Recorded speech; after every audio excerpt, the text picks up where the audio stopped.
Hello, journeymen, journeywomen. This is a hero's journey with Dr. D, the podcast. This podcast was designed to inspire, to encourage, to educate, and to motivate, helping you get beyond your first move and creating a better mindset today.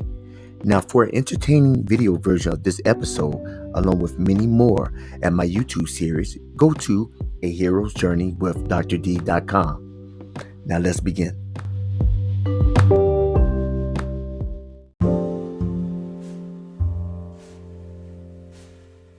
All right.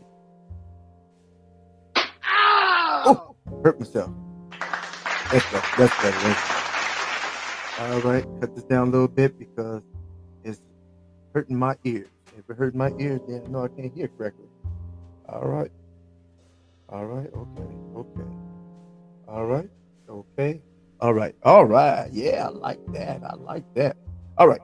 Hey, journeymen, journeywomen. This is the hero's journey with Dr. D, here to encourage, to motivate, to educate, to inspire, helping you get beyond your first move and creating a better mindset today. Tonight, you know what it is.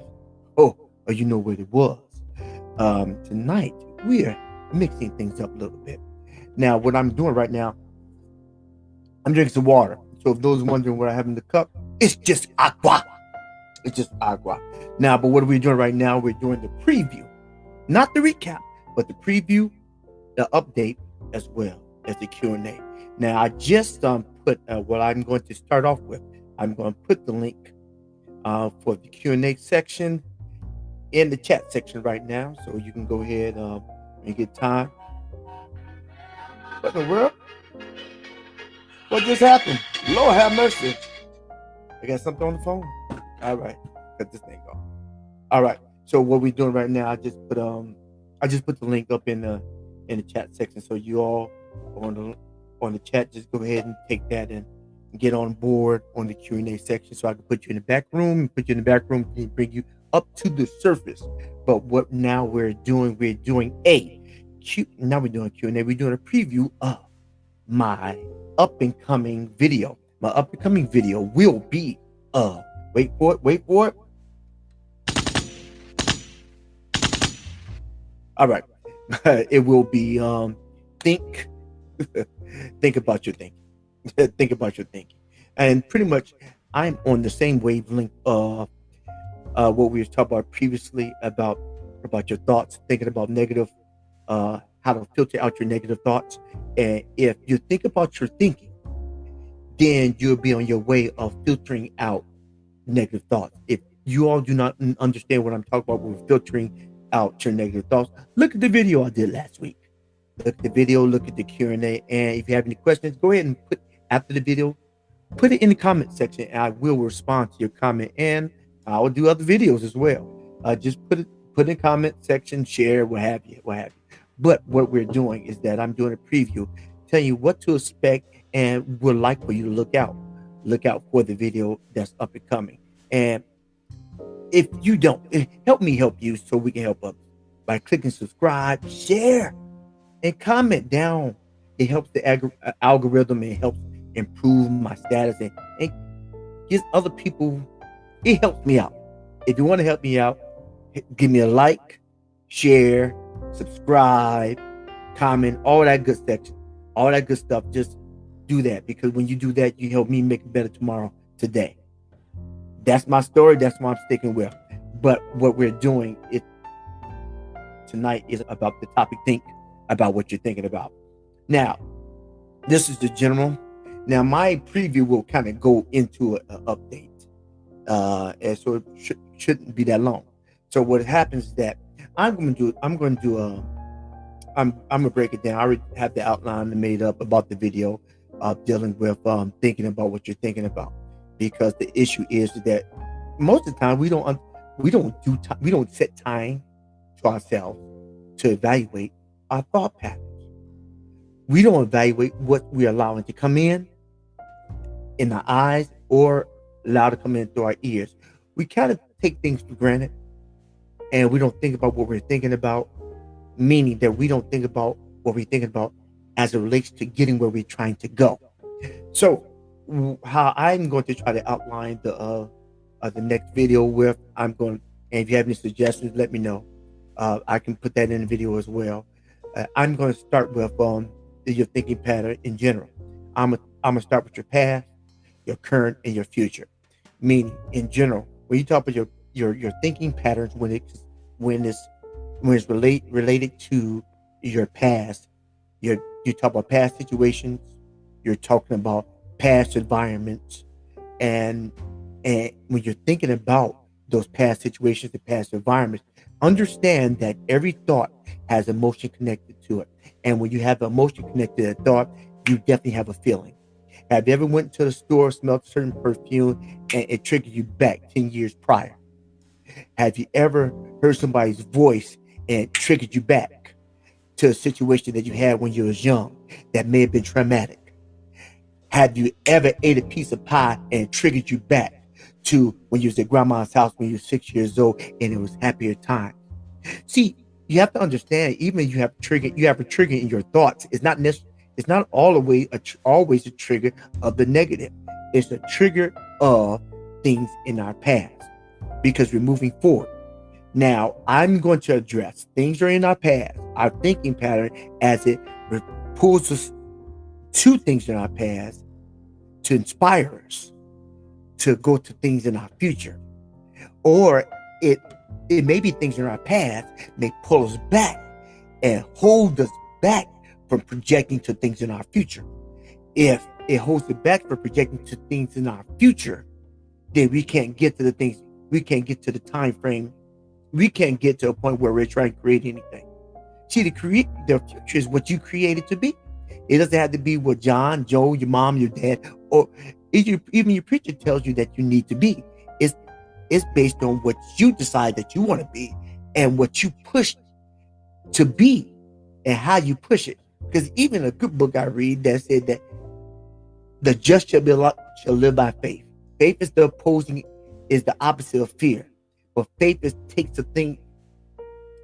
substance of things hoped for and the evidence of things not seen. You don't see it and you hope for it. But how you hope for it and you don't see it, that means you have to write it so you may see it. So when you see it, when you put it down, if somebody else sees it, they can run with what you said when you wrote it down. You have to project, you have to create the future that you want.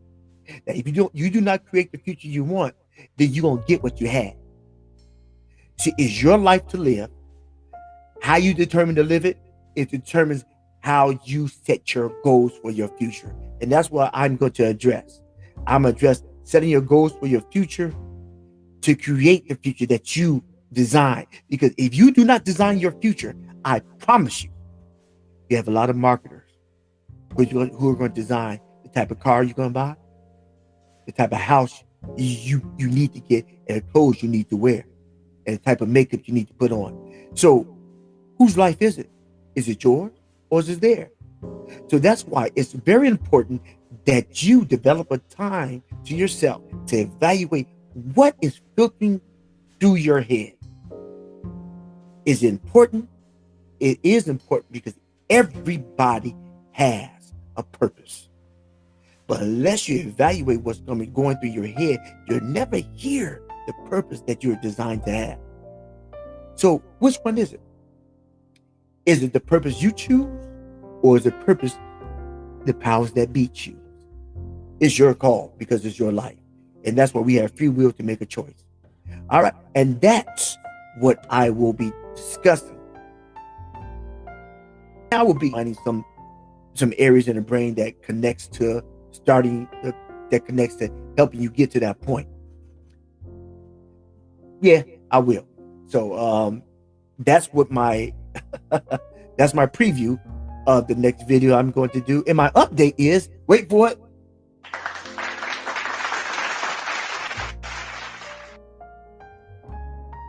I'm gonna do a video about thinking about the video is going to be about thinking about what you're thinking about.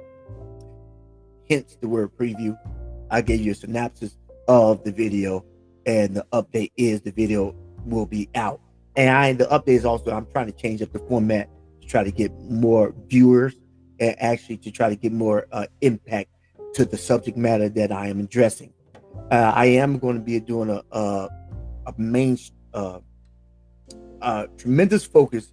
I feel focused on emotions and the regulations of emotions and how we become emotional based on thoughts of the past or current situations and how things hold us back. So a lot of things that I will address will be connected to that and how our mind works and how we address or how we respond to environmental stimuli. So if anybody else has any suggestions, please put it in my comment section. Help it, help it do what it do. Now, that's my that's my overview, my preview, my update. I got one person in the back room, and now what I'm going to start, I'm going to put up first. I'm gonna do anybody that's left a message on my anchor on my podcast. I'll play the questions on my podcast first. Then I will go to my chat. Then I will open up the Q&A for anybody who's clicked on the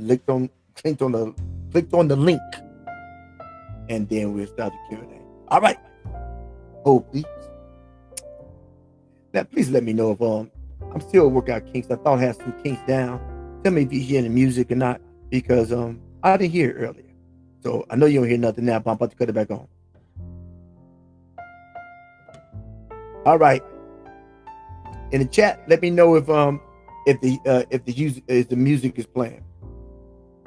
Tito, let me know if you hear it.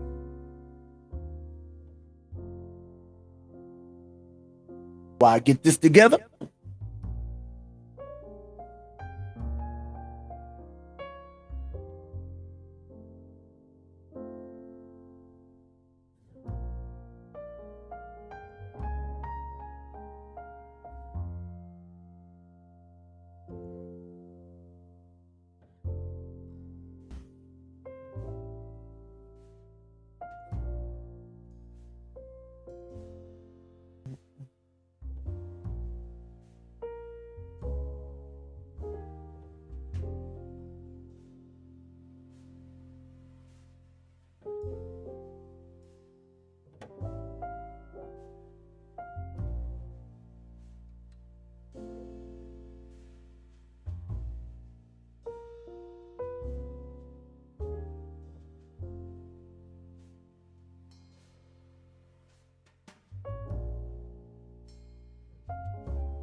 All right, I'm about to play.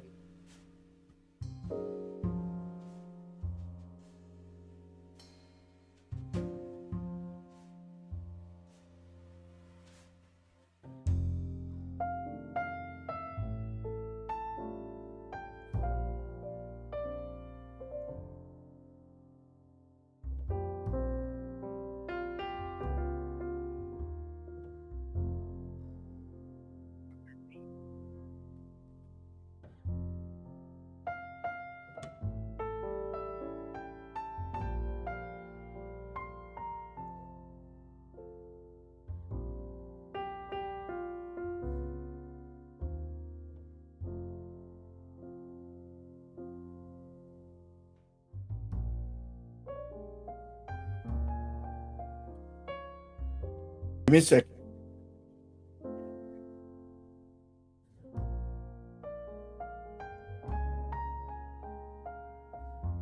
Dr. D. I am calling into your show regarding a Heroes Update. Think about what you are thinking about.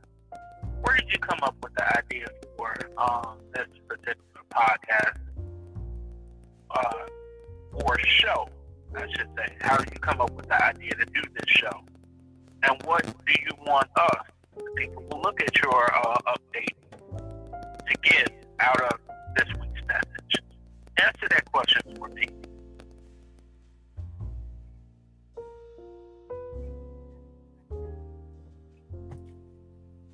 All right. Okay, how I got how I to answer the question from the message. How did I get the topic? Well, the topic came. It kind of evolved. Topic evolved from my previous topic about thinking about your negative thoughts. Because if you think about what you're thinking about, then you will be able to filter out what's negative, what's toxic, or what's healthy. So that's why, and what I'm trying to get people to get from this topic is the evaluation of your thinking. If your thinking stinks, yeah, more than likely your personality will, and nobody will want to be around you, and you may turn your head, you may get one of these. Hey, that's the answer to that question. Up, now I'm bringing people on. All right, I got a blue screen.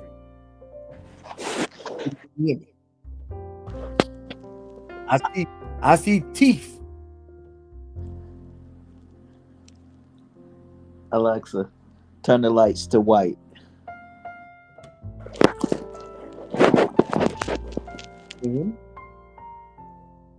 I hear you muffled. What about now? Oh, is it me again? Go ahead. It may be. I got you. Hello? Go ahead. Can you hear me? Yeah, I can hear you loud and clear. Okay. Did you hear the music? No, I did not hear the music. I hit your private chat to let you know.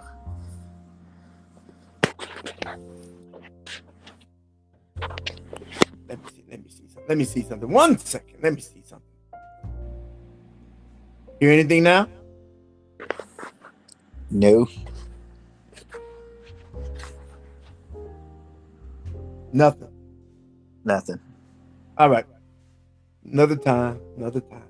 I ain't gonna worry about that. I can always put that in later. So how's it going, Marine? It's going well. Well, as well as it can be. Okay. You get a chance to look at the video last week? No, I did not. Okay. Yeah. I do understand the trigger things. When you made the comment when you was expressing about triggers, all triggers don't have to be bad. Triggers are just the triggers can just be a way of triggering a memory. I do agree with that all triggers are not bad triggers.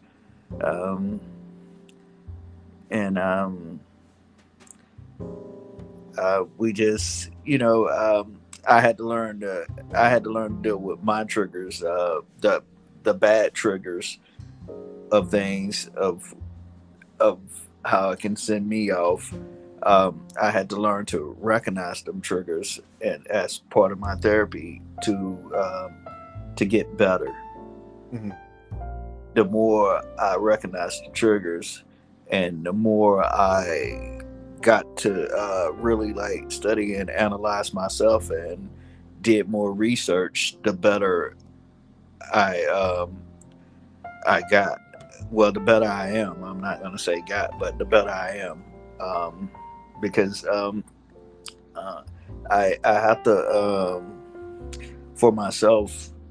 Everything that happened, I'm one of the kind of individuals, it can be bad or good. I always replay the situation in my mind to just in case that something that happened again, or something like that happened, what would be a better response to a situation, bad or good. And I think once we take control and we get to know ourselves, and I think the better we are, because to truly know yourself is I've been doing a lot of soul searching and stuff like that. To truly know yourself, it's something. You tend to, I feel like you tend to have a better look on life, whether things come up against you bad or can come up against you good, because now, since you know yourself, you're able to take more ownership Right. of your responses.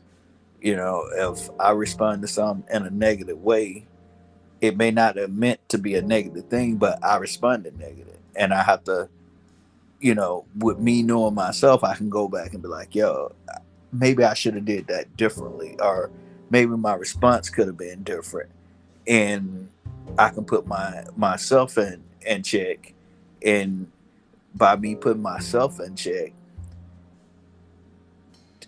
it ultimately make me a better person. So when them triggers do come up, say it was a bad experience, when them triggers do come up, I'm able to better, better react to that situation, because I know all the time it's not everybody else. It can be me, Right. you know. So It's I on the last video I did, and pretty much like it's a bedrock. A lot of stuff that I'm gonna go into as far as on future videos, and especially on the video that I'm gonna do now, because it's a carryover, meaning that we would think that you have situations that was not the most desirable, yet those situations still make you. They make you who you are. It's just that you don't want the situations of the past to overshadow your present. that's true. Right. You want to have and you'll never get rid of the thoughts. It's not for you to get rid of. It's like if you have a death of a loved one. It's hard. You remember the death, but focus on all the good things. So if you take your focus off the end, if you focus on the end, you'll lose sight of all 60, 50, 40 years or 20 or 10 of all the great times. So the focus would be better spent on all the good times than on the end. Because one thing about life, nobody's going to get out alive. Yeah. So it's like, and what you said it well, it's the good and the bad. And we would think that the past, and the video I'm gonna talk about later on, is that I started thinking about, and now how do you dissect the good and the bad, and because I have to process myself too as well. So you say, well, you're thinking about a situation, or you're thinking about an environment, and all you're thinking is like in 3 segments. You're thinking about a situation or an environment of the past. Because even if it was 5 hours ago, it still was the past. So are you dealing with the distant past or the current past? Now, if you're dealing with the distant past, it's a past situation in the environment or situation that you experience. And as you experience the situations, as you deal with the thoughts, because it really is, it's the thoughts. The thoughts connect you to the memory. And every memory has a bag of feeling. When you think about it, you go back to the feeling of the memory. And the feeling, and if you can evaluate the situation and the environment, either or, then you'll be able to see your predisposition as it unfolds. Because while you're dealing with your predisposition based on genetic traits, things that come down the line. He said, I don't act like that way. I don't act that way. Never I did. I did. Never I did. That's improper English, but never I did. I never did that. But then you sit back and if you sit back and you evaluate situations and environments that you did certain things and you connect it to what you observed or what the stories that you heard your mama talk about or your dad talk about. So, wait a minute. Yeah, that was kind of like Uncle Johnny. Oh, man. Oh, that was like my daddy. Because I had a situation where my mother actually told me something about, and she wasn't talking negative about my father. She's like, oh yeah, just like your dad. So wait a minute. What do you mean just like my dad? Yeah, your daddy do stuff the same way.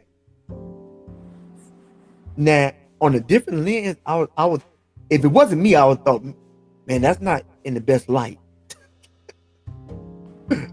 But by being me, I unconsciously did things as my father did it because it was learned behavior that I seen.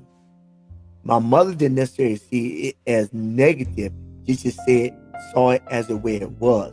And my wife, on the other hand, didn't look at it all that favorable. But it was things that unfolded that I learned the predisposition through certain situations. And all that to say that, if we can sit still and just evaluate why we're doing things and why we've done things, then we can decipher what we're trying to do. And that's where your goals come in. Your goals are the template to you're mentally creating the future that you want. Now, when you set your goals, you push toward it. But then, as you push towards your goals, I don't know if you had pushed toward a goal and you realize, man, some things that I continuously do automatically that I need to stop. But you're so used to doing the old stuff. You got to change the paradigm. You have to change the whole pattern of how you do things because you're trying to get to a certain location. Now, I believe that you'll never get to the location unless you sit down and say where you want to go. And that's what the beautiful thing about being alive and evaluating your thinking. If you evaluate your thinking, you don't have to be like the template that somebody else or the program somebody else wanted you to be or created you to be. Now you take lessons from it, but you can say, I don't want to take it, but you create another goal. And then when you set that goal in front of you, there's a thing called reverse engineering. When you set the goal in front of you, then you go backwards. But how can I get to that goal? And if you cannot get to the goal, it's sad. You can't expect doing the same thing over and over again, expecting different results. Mm-hmm. Your goal requires you to do something different. Now, it go against the program. And maybe you have to readjust, but you'll get there if you have the goal in front of you. Now, sometimes some goals are easier than others, and some goals rub against you. It depends if you want to be better. And just like you have children, I have children, and so you look at my children, allow me to actually see myself and say, man, I gotta be better, because I really believe that children they do what you do what you say out of fear and reverence, mostly fear, but they become who you are at a model and example. And those are the things that you think, why are they doing that? Oh, wow. And you evaluate what you do and how you do it, how often you do it, you realize it's just mimicking you. The good, bad, and the ugly. So you have to look in the mirror and say, do I want them to be like the good, bad, and the ugly? Or am I gonna own the man in the mirror? And am I going to change how he looks? And so only you have God has given us the capabilities to actually evaluate. That's why he said, I meditate on his word. He said, I meditate on the word day and night. But also say you evaluate yourself. I mean, you can meditate on your behavior through the lens of the word of God. It's based on the lens you're looking at. You can look at the lens of the Bible. You can look at the lens of your job. You can look at the lens of the military. Everybody has a code. Now you have to choose what code are you going to conform to.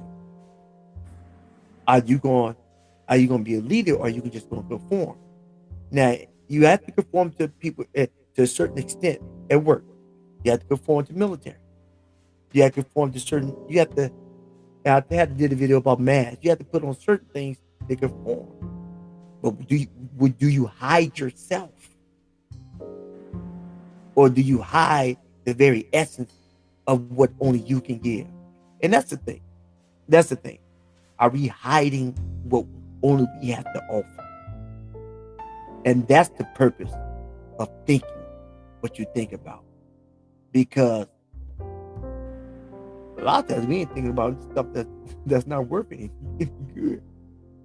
I mean, sometimes some stuff can be junk, but you don't want to be lopsided.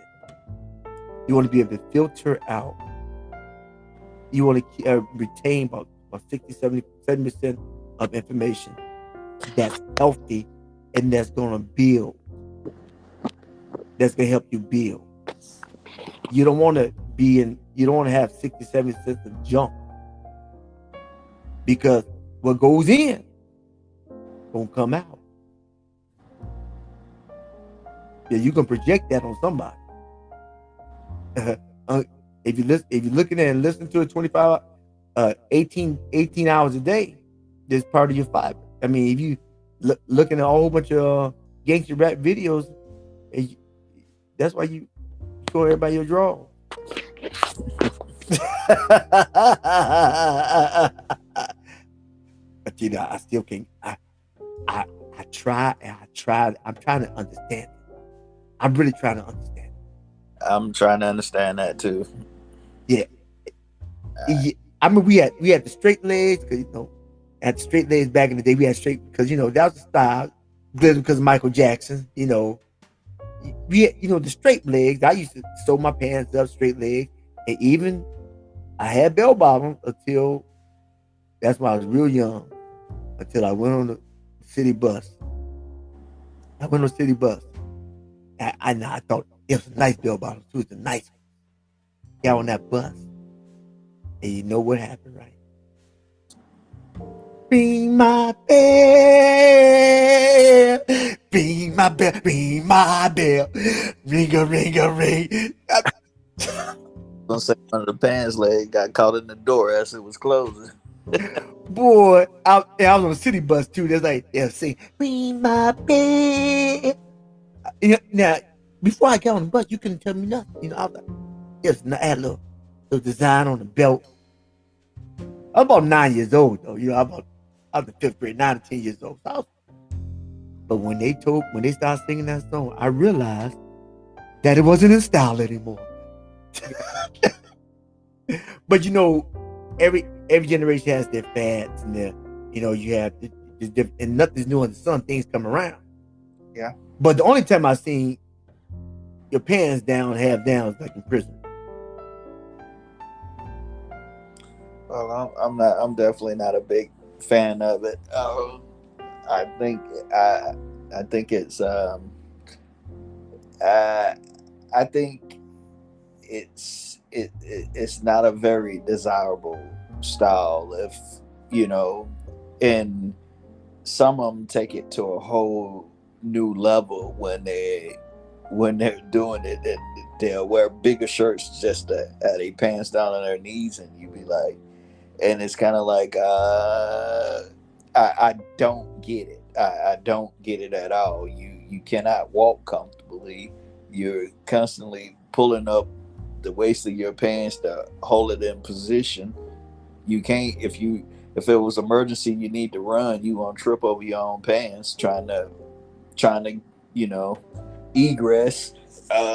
So I really don't understand, and I just always try to look back and say, okay, I was young one time, and some of the stuff some of the fads that came around when I was younger, my parents were probably saying the same thing, but I'm really scratching my head, on that, because that has been in place for a long time. I remember when it started coming around when I was a young man, the sagging underpants, and I can't do it. I even tried it to get at my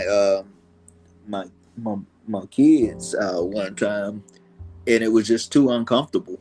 I just wanted to. I tried it to show how ridiculous it looked, but it only lasted like 60 seconds because it is. I'm a grown man. I wear my pants on my waist with a belt.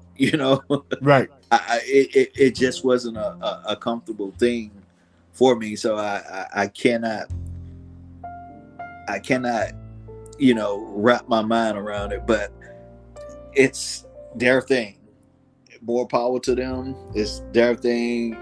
I just pray as they get mature that they be like, okay, if I'm gonna be taken seriously, maybe I should put my pants up on my waist and show respect for myself in that aspect, so everybody else can take me serious. Also, because you wouldn't walk into a place of business. If I walk into a place of business and say I got to see a lawyer or a doctor, myself as a person, I would kind of like look and be like, I would second guess the person. Not saying that they're not professional because they're wearing that fat, but it would make me think, that first impression that we always talk about. For myself, the first impression that I would get would kind of be like a questioning their professionalism, right? Because of the way they presented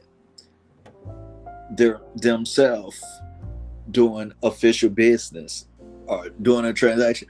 If I come into an office and they're being unprofessional, I'm gonna be thinking like, this is how they operate. Now, what they do on their own little time, right, outside, that's on them. But if I come up in a place of business, because you can't control everybody in all things, so I understand. I don't always put people, what people do on the outside. I always translate what they do at work. But if they show me stuff at their place of employment or a place of business, I take that as that business allow that. So do this business deserve my money? Right. So I understand, individuals and business aspect. Individuals gonna do what they do.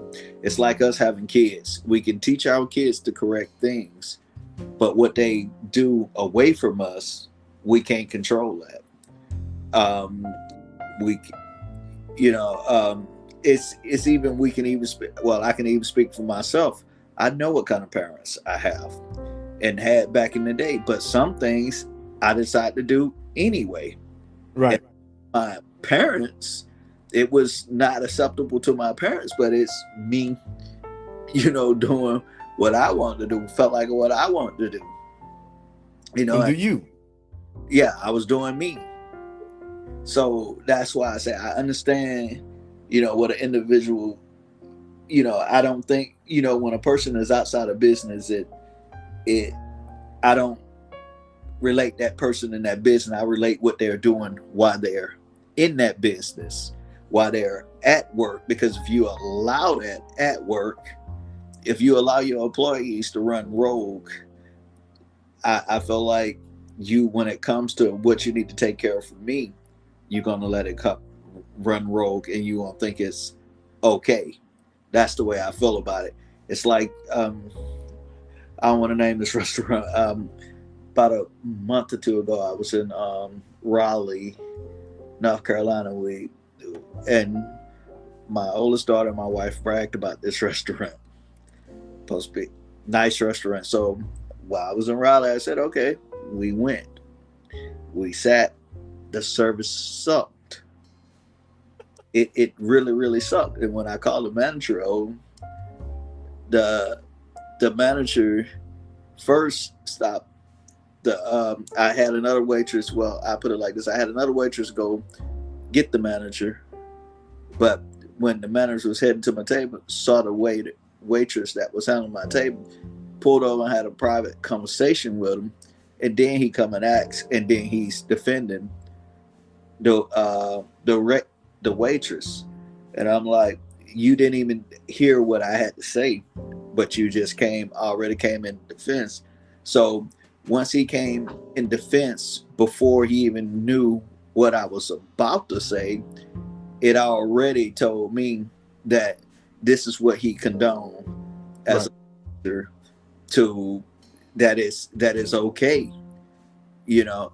And my whole thing was the situation was 2 tables came in after us, after my table was seated, after we ordered.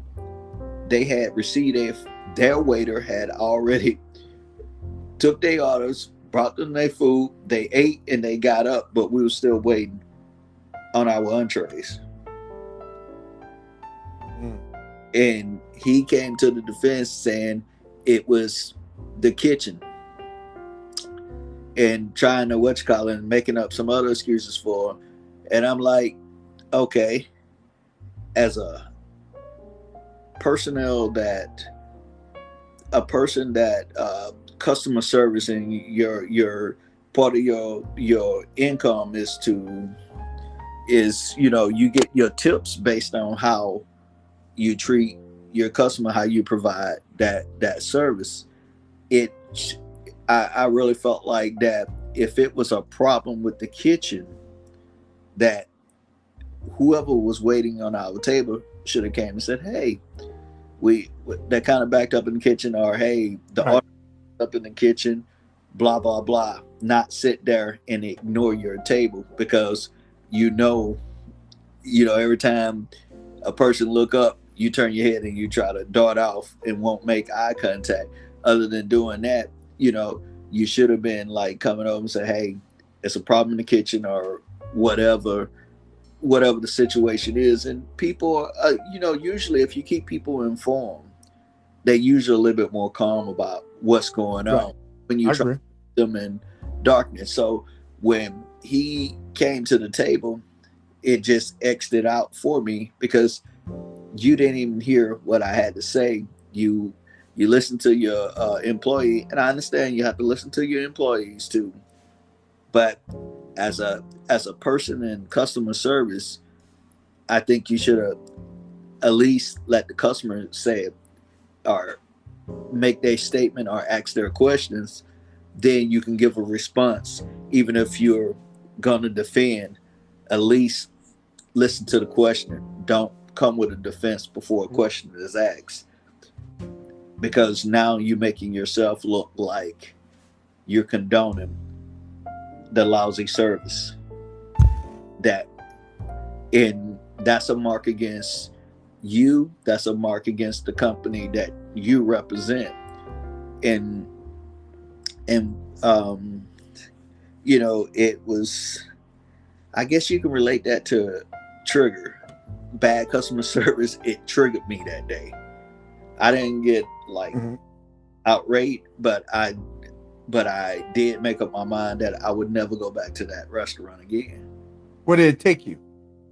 I'm not going to name the restaurant. No. It triggered you. What did it take you? It made me angry. Mm-hmm. It made me angry. It made me angry because I felt like if I'm going to spend my money with a place, at least give me the common courtesy of letting me know what's going on, or acknowledging. You don't have to kiss my behind. You don't have to like no sir, yes sir, me, and all of that. But just give me the common courtesy of letting me know what's going on, giving me the decent respect. Because if you want me to tip you, I think you should give me at least that respect. If you if you if you had a problem or you messed up some as as a customer, I feel like that if you would have said, "Hey, I screwed up. I didn't put your order in," or whatever, Mm-hmm. I would have accepted that vice you avoiding, and I got to get with another wait staff in order to get anything done. Did you feel did she dismiss you? Did she have a nasty attitude, or she just was just avoiding you altogether? She was more avoiding. I think, she looked like she had to be 18, 19 years old. So it was just very immature. Was it packed? No, it wasn't. It wasn't packed. It wasn't packed at all. And that's probably what it was. Very immature. To add fuel to the fire, I think the other waitress and the customers kind of figured what was going on, kind of looking, because the one that came to the table was kind of like, kind of had to look like, oh Lord, here go another complaint. You know what I mean? Sound like because I was in the customer service, the waiter. That's my industry. It sounded like she had a real bad day, and I've done that. I've done that. Whereas, but I try to make sure that the other customer doesn't see me. Whereas if I'm weeded and I'm new, if I'm weeded, then I ask somebody else, "Can you pick up that table for me?" I get somebody to pick me up. I would handle that better. But I know how to talk to it if it's that's generally if it's packed or if I'm overwhelmed. Sound like she was immature. She was having a bad day, and what do you think it was? Do you think it was personal or it's just? I don't know.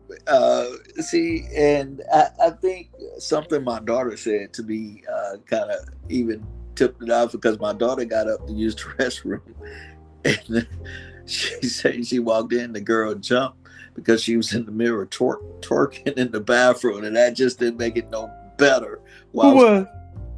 My waitress. When the manager. Oh, there it is. There it is. That's insult injury. So I'm like, But needless to say, that restaurant won't have my money anymore. Won't get my coins that I work for anymore. And and it, to me, it didn't have to be like that, because I felt like if the manager would have came over and been more professional, at least listen to what I had to say, vice coming up, when somebody just come with a defense, you kind of like, ooh, yeah, exactly. And us people that's been around the block for a while, that's lived life for a little while, we kind of smell the bull, Yeah. to say it in a nice way. We kind of smell the bull and kind of like, yeah, come on. Especially, we didn't live, we done manage people. We didn't, we done been managed. It's like we on a whole, we on that mature level of experience, of life experience, that, like I said, you kind of understand when it's bull. And I don't know. I guess this manager, he looked like he was probably about maybe late 20s, early 30s. Okay. So I don't know. I don't know. Maybe it's a generation thing. I don't know. Maybe. So how did you decompress when you came out the restaurant? How did I decompress? I decided that I wasn't gonna let that change my mood of my day. Good. And it's like how I was saying at the beginning. You know, you have to evaluate how you could do things differently. Mm-hmm.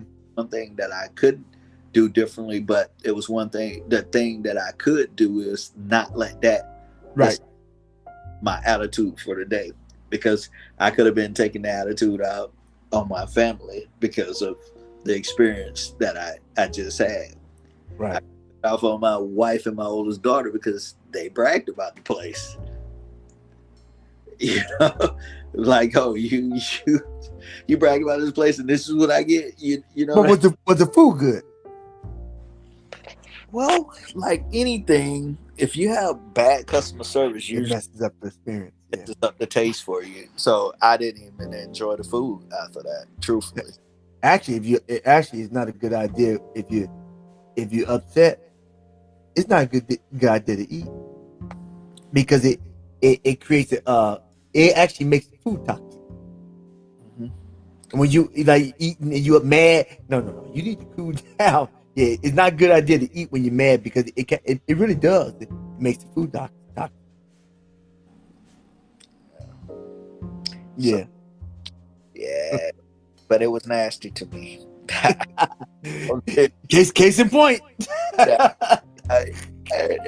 And I put two and two together on that. You know, I really didn't give the food a chance and all of that because I was like upset. It was nasty because the service was nasty. And if I would have had good service, the food probably would have tasted better. I'd probably been like, all right. And you know, and then fast forward, we was at some restaurant the other day. I don't remember the restaurant we was at, and the girl was honest. And I don't want to say restaurant name because I'm not gonna advertise for anyone. Okay. All right, we was there and we ordered our appetizer, and we ordered our meal, and we received our appetizer, and then some time went by, and that waitress came back by the table and said, I am very sorry. And they said, I forgot to put your order in, but what I do is I give you Free dessert. a free appetizer, you know, to hold you over while I go put your order in. That's what I would do. Got sidetracked, you know, and I was like, okay. And, you know, and I was happy. And I said, I appreciate your honesty. And I ended up tipping that waitress extra just because of the honesty and the courtesy of saying, you know, even if she would have put it on the kitchen. Okay, that's what I thought. It was the courtesy of coming back and saying, hey, let me know why it's taking so long for my steaks to get to the table. You know what I'm saying? Right. And I appreciated that, and I was happy. That was a good trigger. That was a happy experience because, you know, that was better than the experience I had a couple of months ago when I was in Raleigh at a restaurant. Right. So, you know, I appreciate the honesty, and it was done with honest because she said it was her fault. She got sidetracked and she didn't place the order, and she thought she had placed it. So I appreciated that. Right. Like, and yeah, and that's when you I want you to go back and look at when you chance look at the other video. I'm gonna unpack it more and more, the other video about how to filter negative thoughts. Because it's always an entrance. I mean, thoughts have an entrance in your mind, and it comes to a point you say, okay, am I take the good or I'm gonna take the bad? I'm gonna evaluate it because I did a video on amygdala. The amygdala is like the library of perceptions of memories. The perceptions is like a library. So you got books all up there. So what happens, something come through and trigger a book of disappointment. Mm-hmm. And then that disappointment is not a good emotion. And you start looking at disappointment, then it causes a chemical response. start boiling over. And it's and so that's why you create better books. You create better books. You may still have that book in. Some books need to be thrown away. That's why you create. It's like, have you ever had something that was okay? Some of you say ketchup make everything taste good, or you have something like not enough flavor in it, didn't taste the best, but let me put this, put that, put that. Now, it's still there. But if you put enough layers of stuff that's more desirable to you, then it dampens the disdain for the base taste. So you may have the base taste in there, item or some food that may not, to your palate, is not the best for your palate. So you start increasing putting things that your palate enjoys. And what it does is that it dampens the pain or the stain of the distaste or the discouragement or disappointment.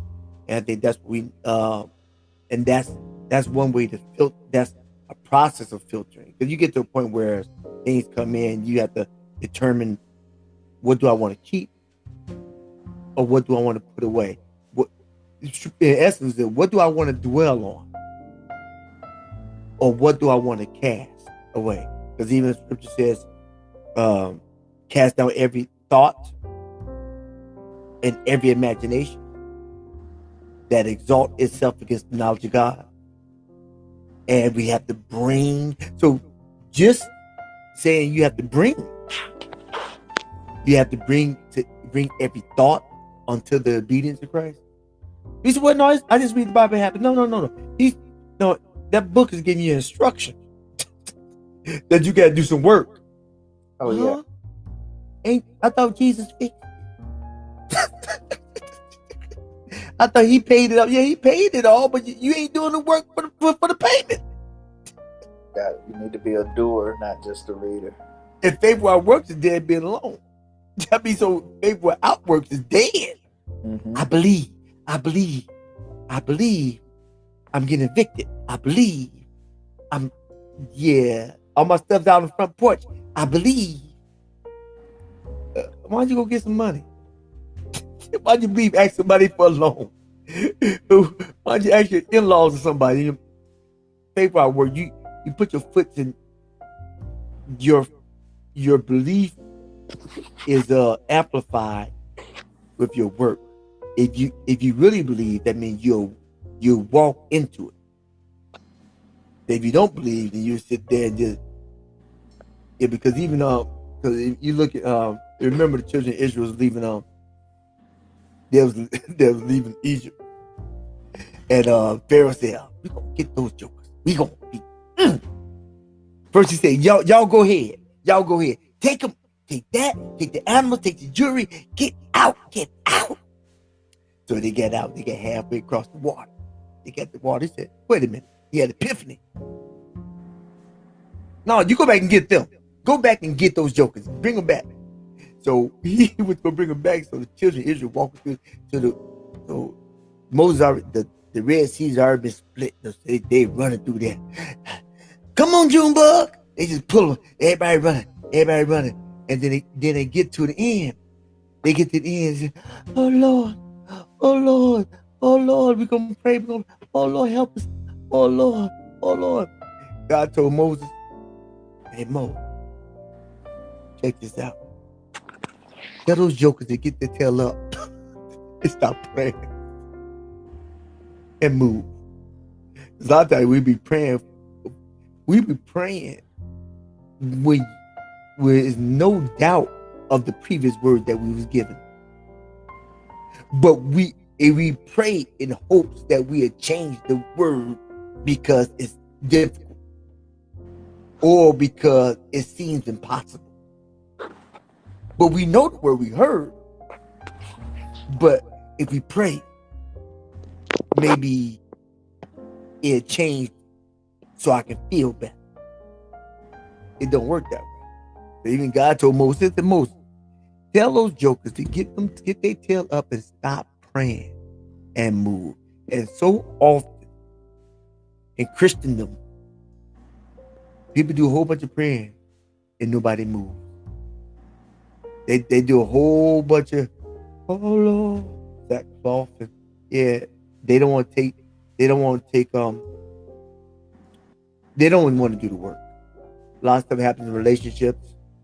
I mean, whether you're in a marriage relationship or just a relationship amongst brethren, or just people just don't want to deal with it. Mm-hmm. But they don't want to forgive, but they holding that person's pain or their sin with them. That I don't forgive you, but I hold that pain of unforgiveness against you with me. Now you forgot all about it. Living your best life. 20 years have passed, and you holding the pain of something you did wrong. And sometimes, a lot of times, some things happen where a person doesn't realize that they did wrong.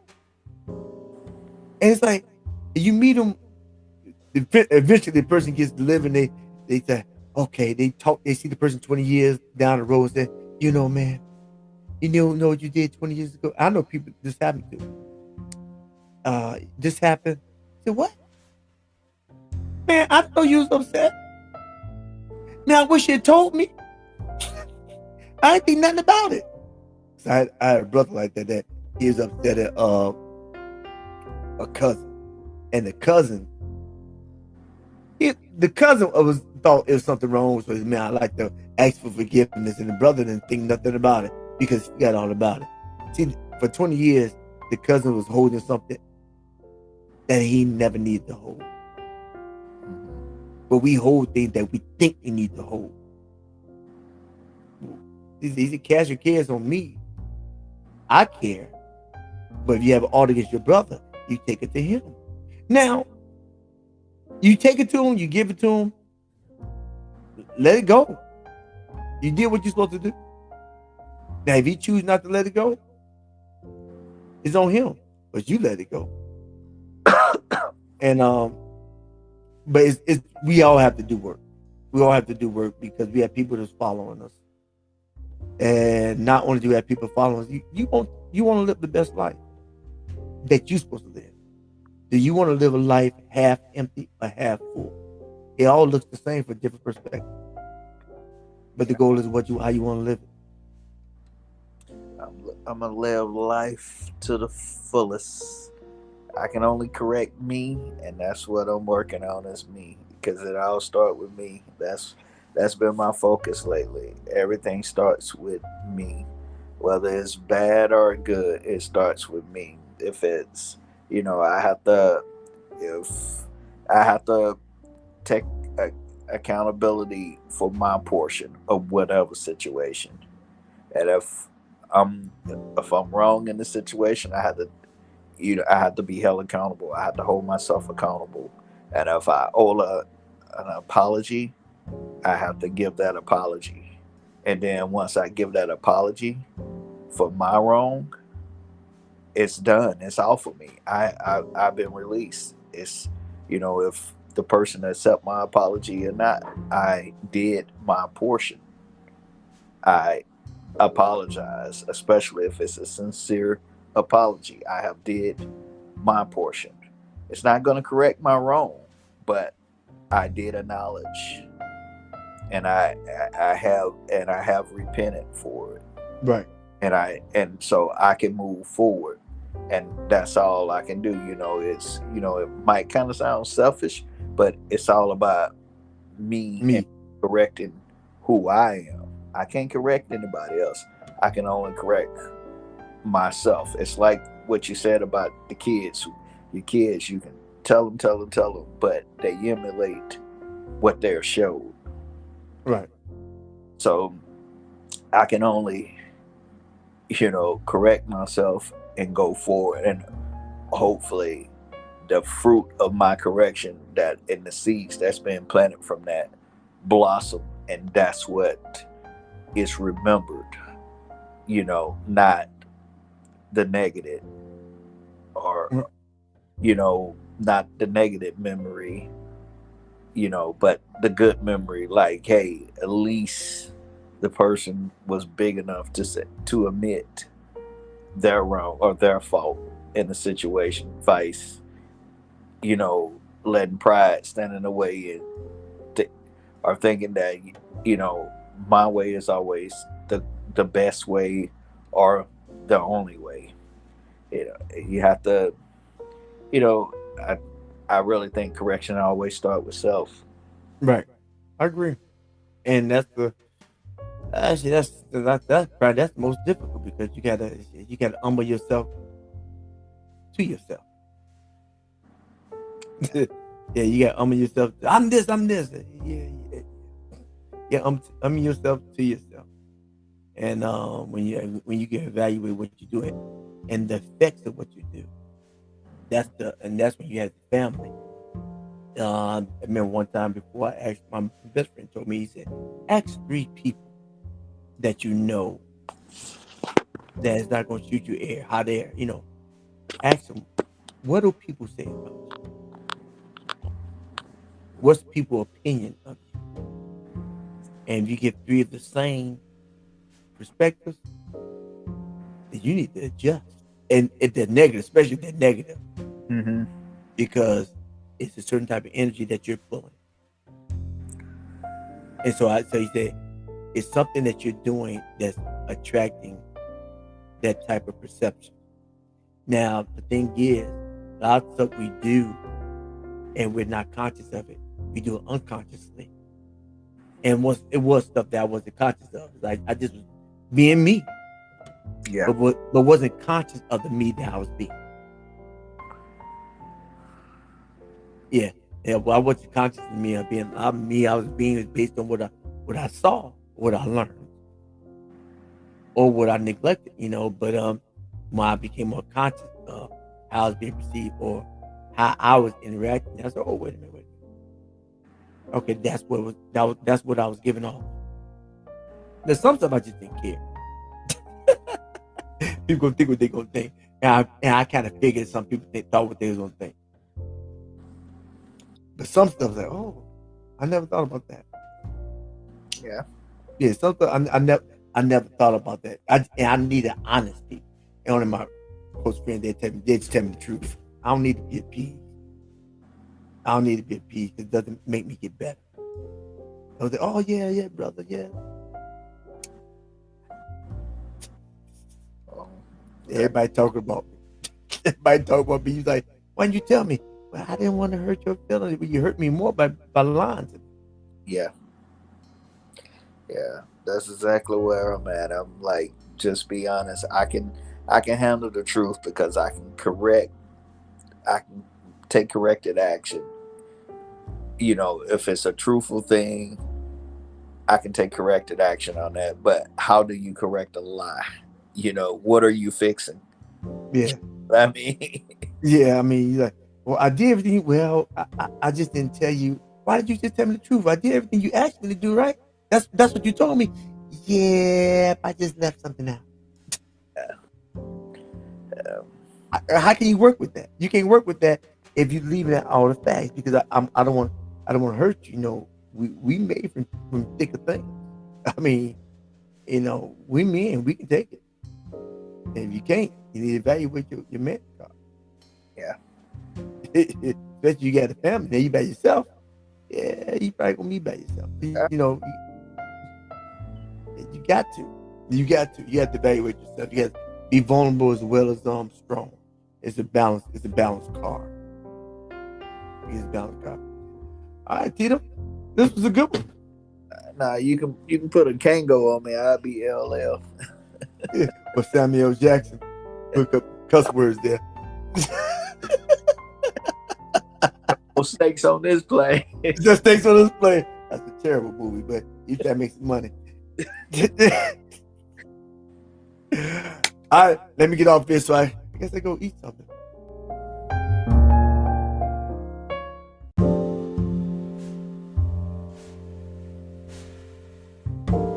Hello, journeymen and journeywomen. We're going right into the feature episode, so sit back, relax, and enjoy.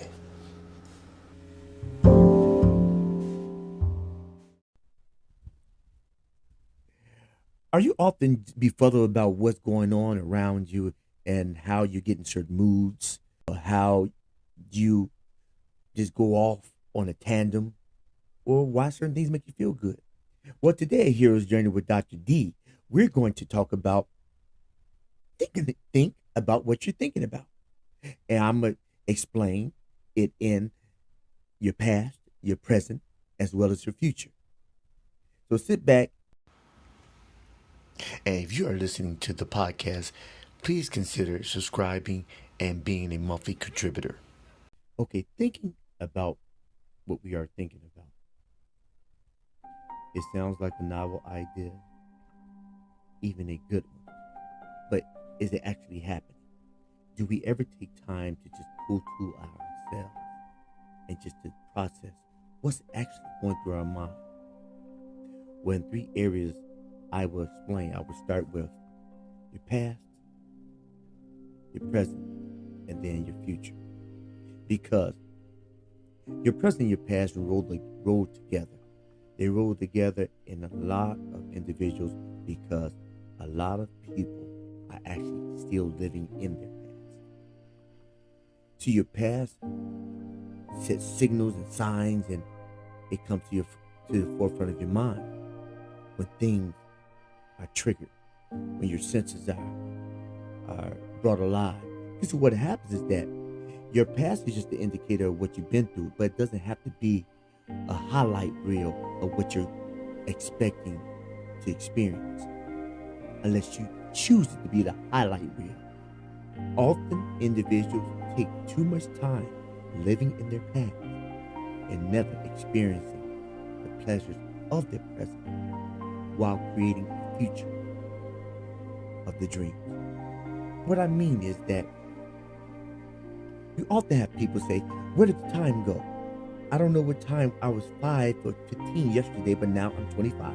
But now I'm 45, now I'm 55. My whole life has went before my eyes. Yes.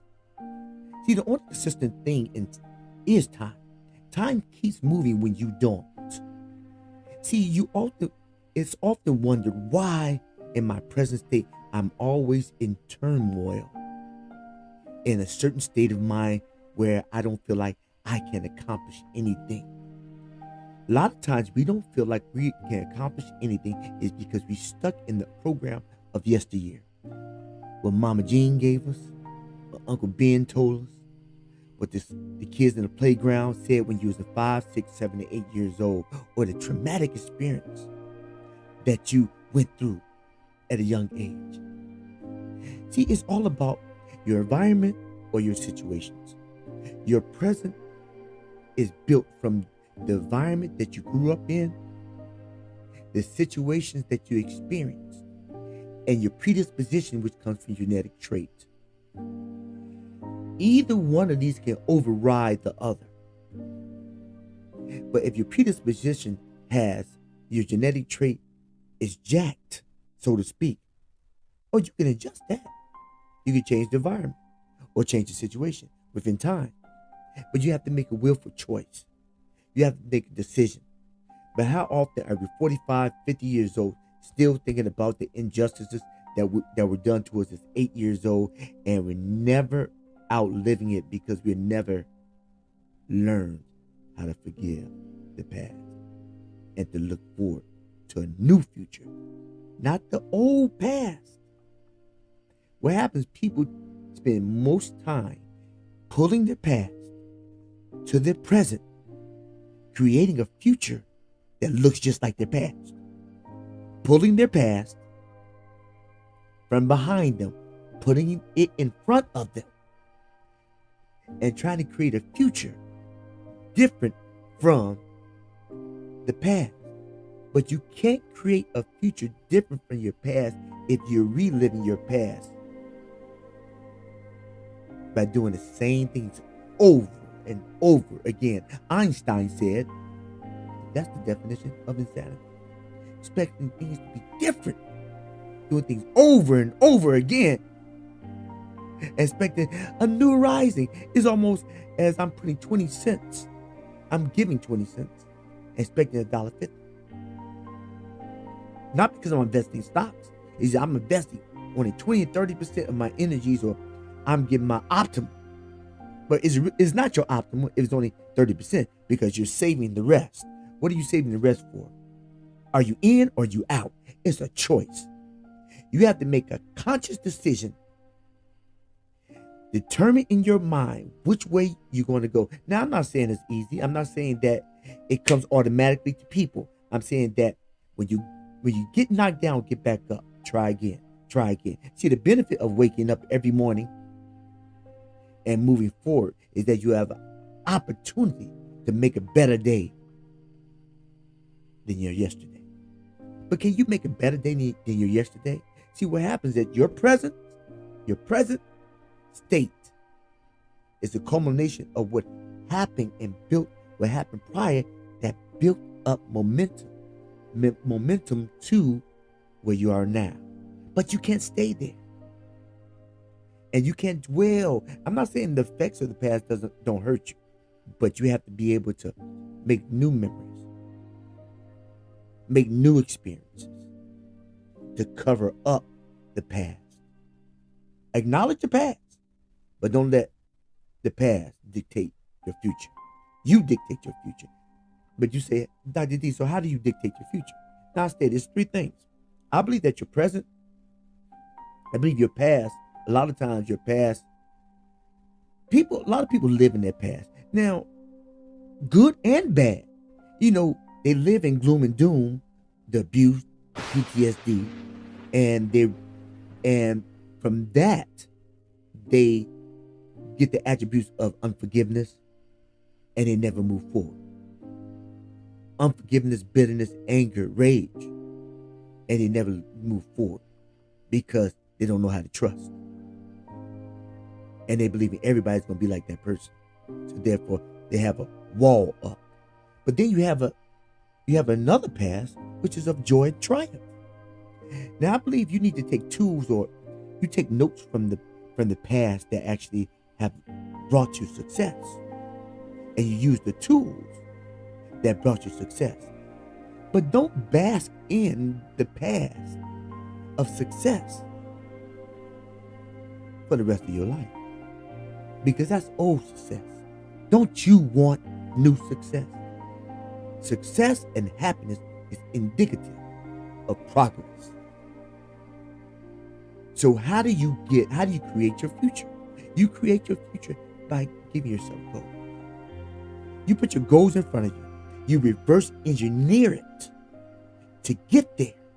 You put something that you've never seen before, that you've seen before, but you never experienced before, that you want to do. You're creating a future, but you have to create the future. In Mbaka, it says, write your vision down, make it plain. So not only when you may run with, men may see it, they may run with it. But you can't run with nothing you don't write down. You can't run with nothing when you don't have a goal. What's your goal for today? What's your goal for tomorrow? What's your goal for the rest of your life? Is it to exist or is it to live? It's your call. Do you want to exist or do you want to live? So write it down, people. Write down your goals, your objective. Put it down so you may be able to get to where you're trying to go. But you can't get to where you're trying to go if you don't know. Go figure, right?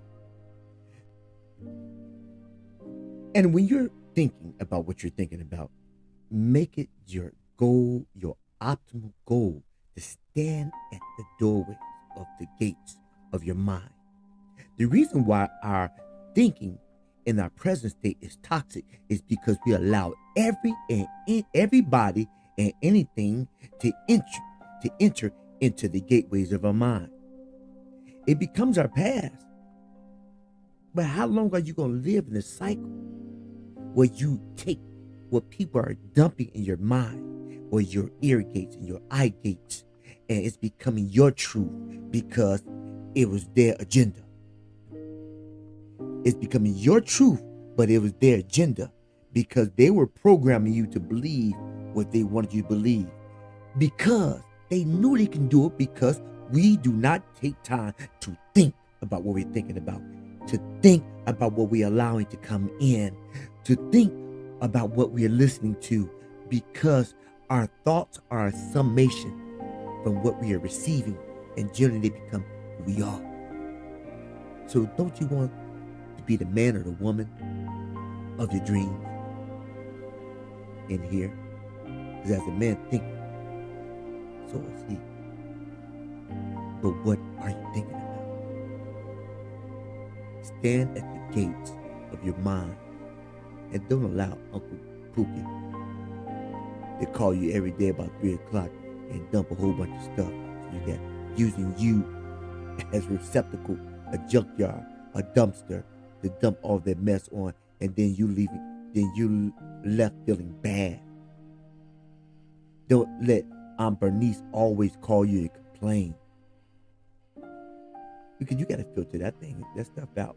You have to dictate what you want to come in, what you want to come in your eye gates. Don't look at everything. Don't listen to everything. And don't receive, even family, everybody's phone call. That's why God created voicemail. And you can text. Be careful of what you allow to come in. But when it does come, evaluate how it got there, so you can create the tools to not let it happen again. So, to wrap it up, don't let your past dictate your present, and create a future that you dream about. Walk into that future, and then when you get there, create another future and create another. Success and happiness is all about progress. Are you progressing on the journey? Or are you sitting, waiting for the lottery to hit? Live, people. Don't just exist. Live.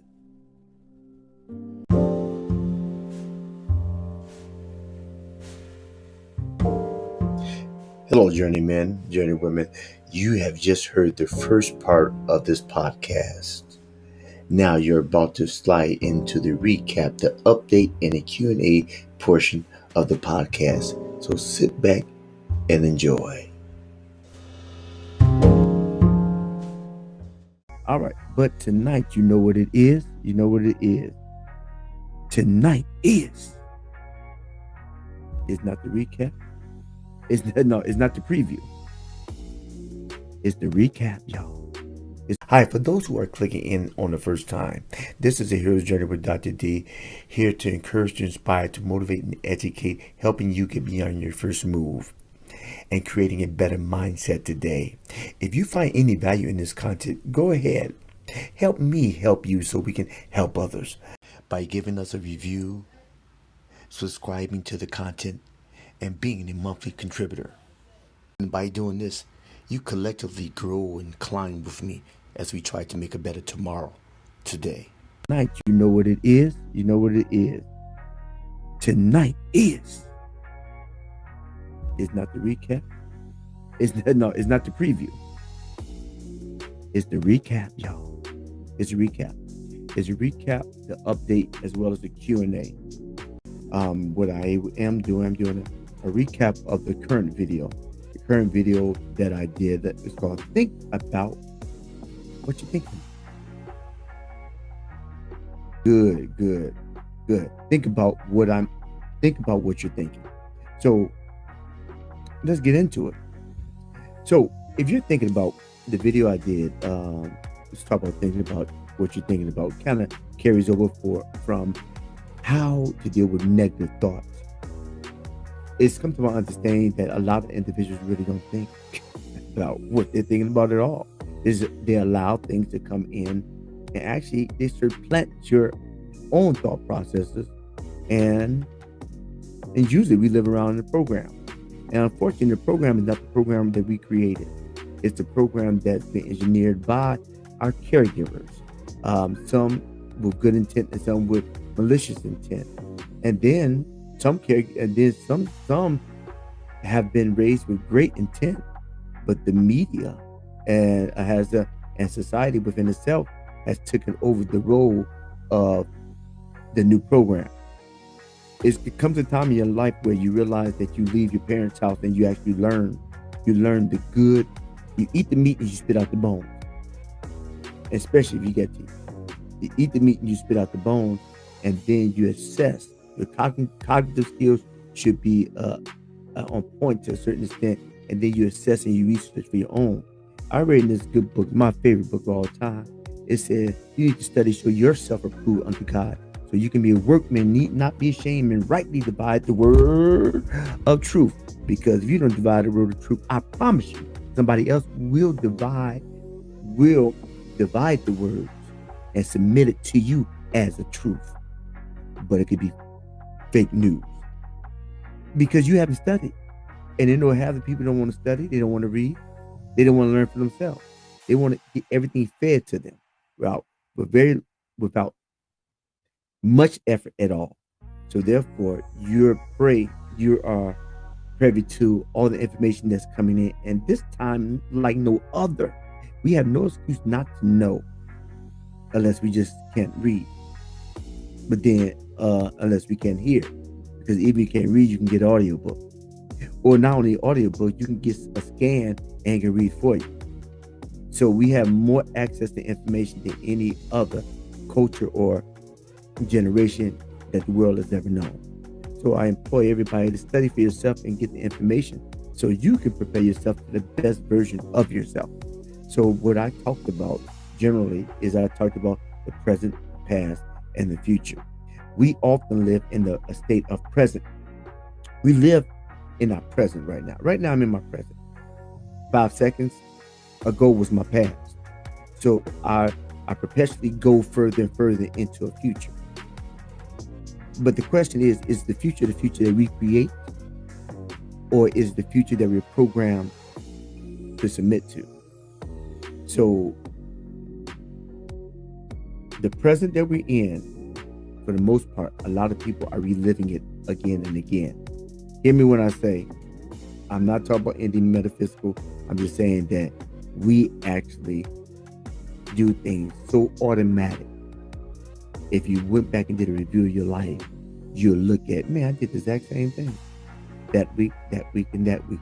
And this is after you get out the military. This is after you retire from a 9 to 5. But you've been doing something, you've been ingrained to do something so automatically for so long. You forgot it.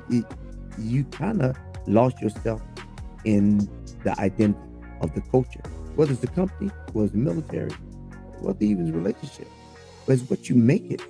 It's how you consciously do things instead of doing things automatically.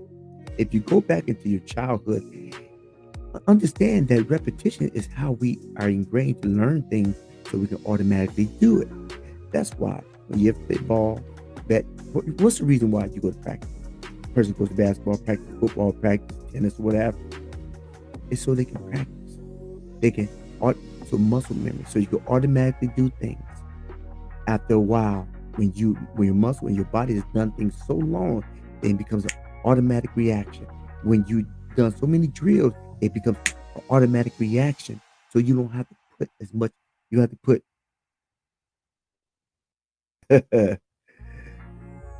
I told you, Renee. Send me the link through Messenger, and I'll send you the link. Or you can go right on YouTube.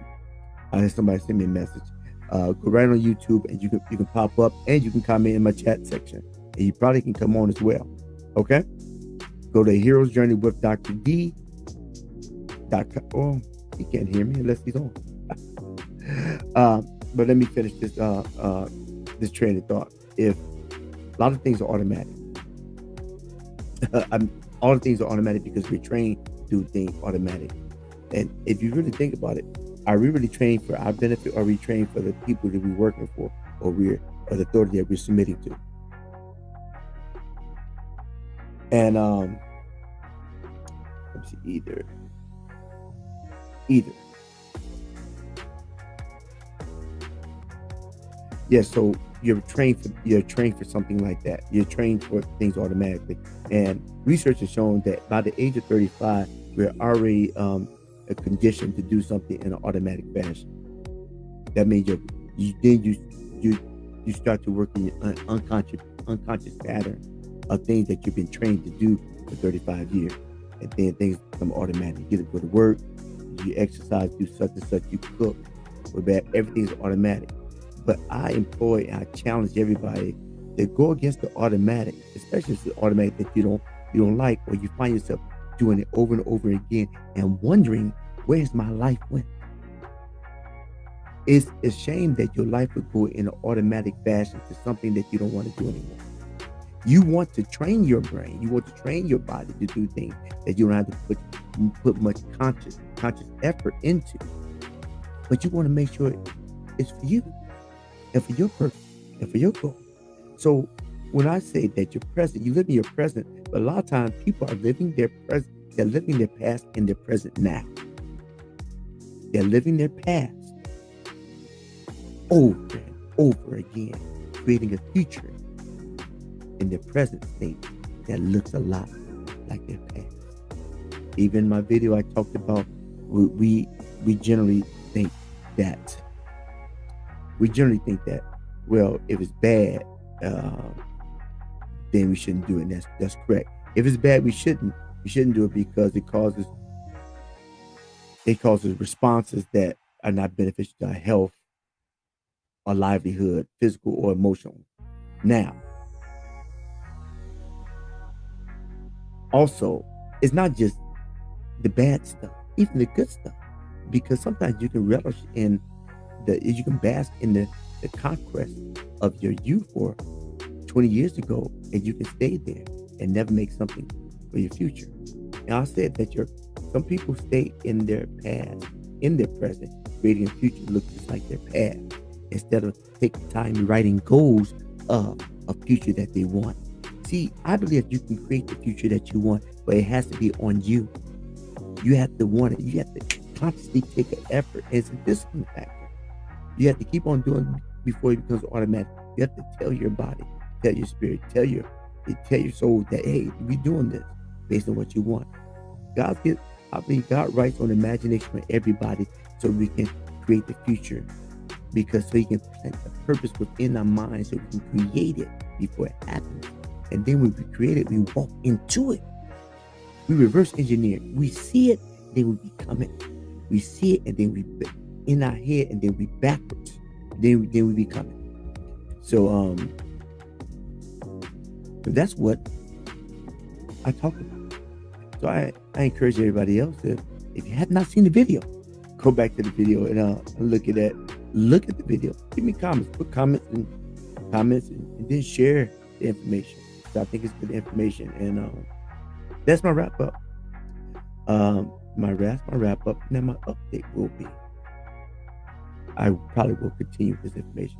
I would like for anybody to put in the chat or in the comment after this, or on the replay, put in the comment material that's in line with emotional regulation and stabilizing your mind that you would like to for me to do or to explain, or even some of the material that I may already have done.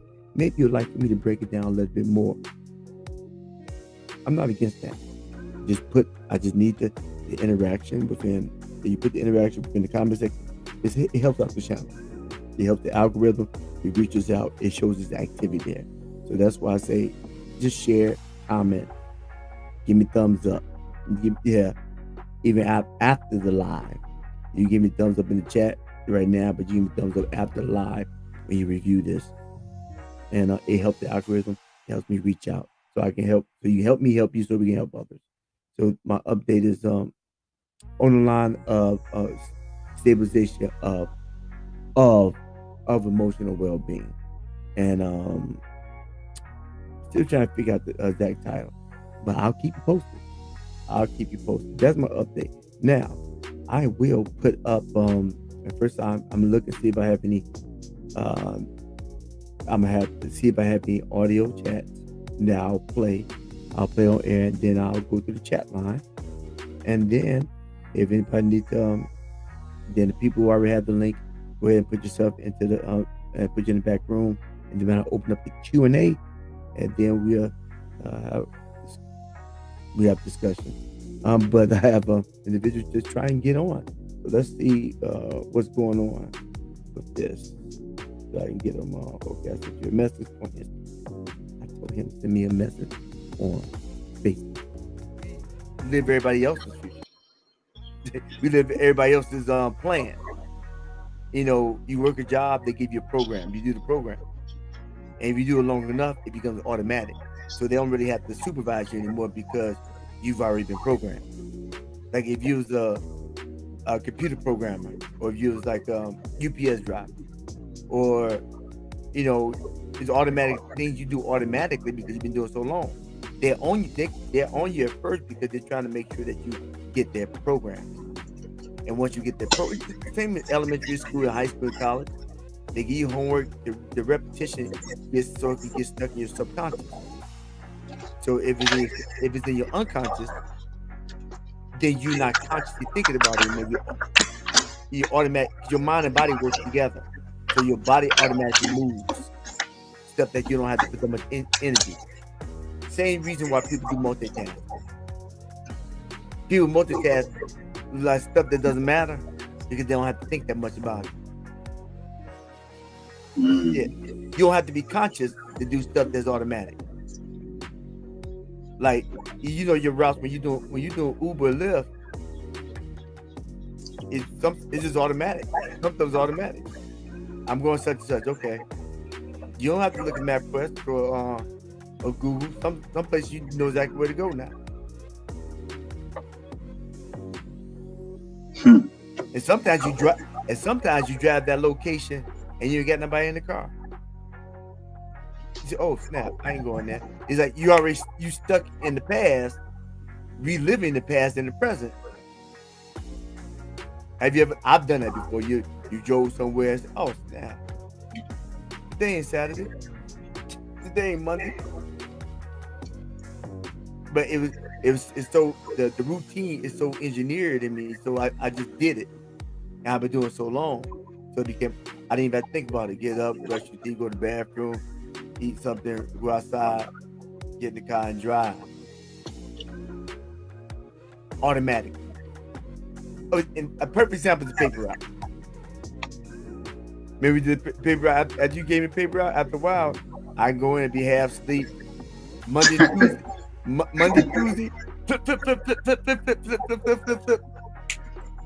30, 40 minutes, I'm done. Yeah, I remember those days. Yeah. Monday, Tuesday, like was a competition. How fast I can go, you know. How fast you go Monday and Tuesday, and then me and Delisa started doing the Then we split up to Sunday, so that helped. You know, we split up to Sunday, but so Monday, Tuesday, bam, bam, bam, bam, bam, and it is automatic. I knew the routine. Be half sleep, turn around, flip, half sleep, dark outside. Then you get home, jump right in bed. So you know, and as I study more of the stuff, I realized, oh snap, I got to change the paradigm, and all the paradigm is the program. Because you know, we all been programmed. You know, our parents are programmed, society's been programmed, situations are programmed. But then I guess the goal is to realize that you've been programmed. You know, Neo had to realize he was in the Matrix. Yeah, I ain't the Matrix now. Neo, it's a dream. Ain't no dream. I was dreaming about Morpheus. He can't be real. It just said you had to be woke. And they woke him up and said, this is the real world. The real world that he didn't know. Because it's so routine and it's easy to stay. It's really easy to stay stuck in the Matrix. Remember a boy, he ate that steak? He said, I know it ain't real, but ignorance is bliss. Remember the Matrix? He said, but he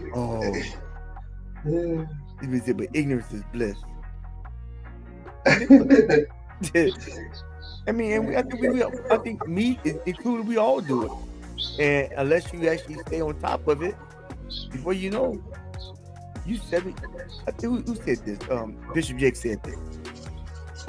Bishop Jake said that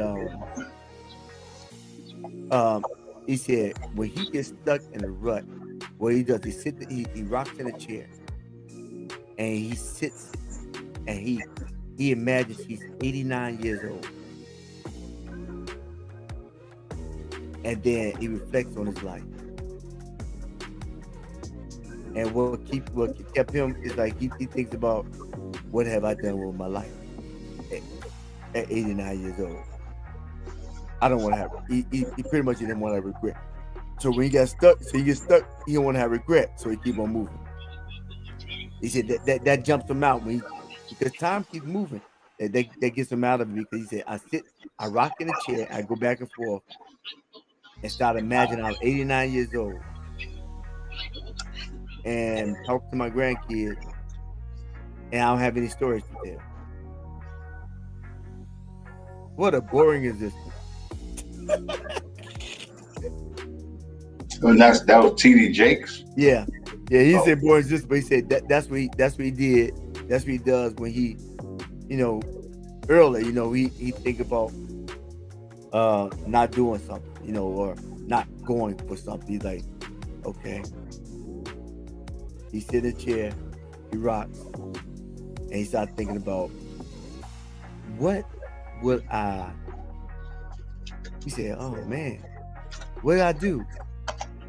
The regret.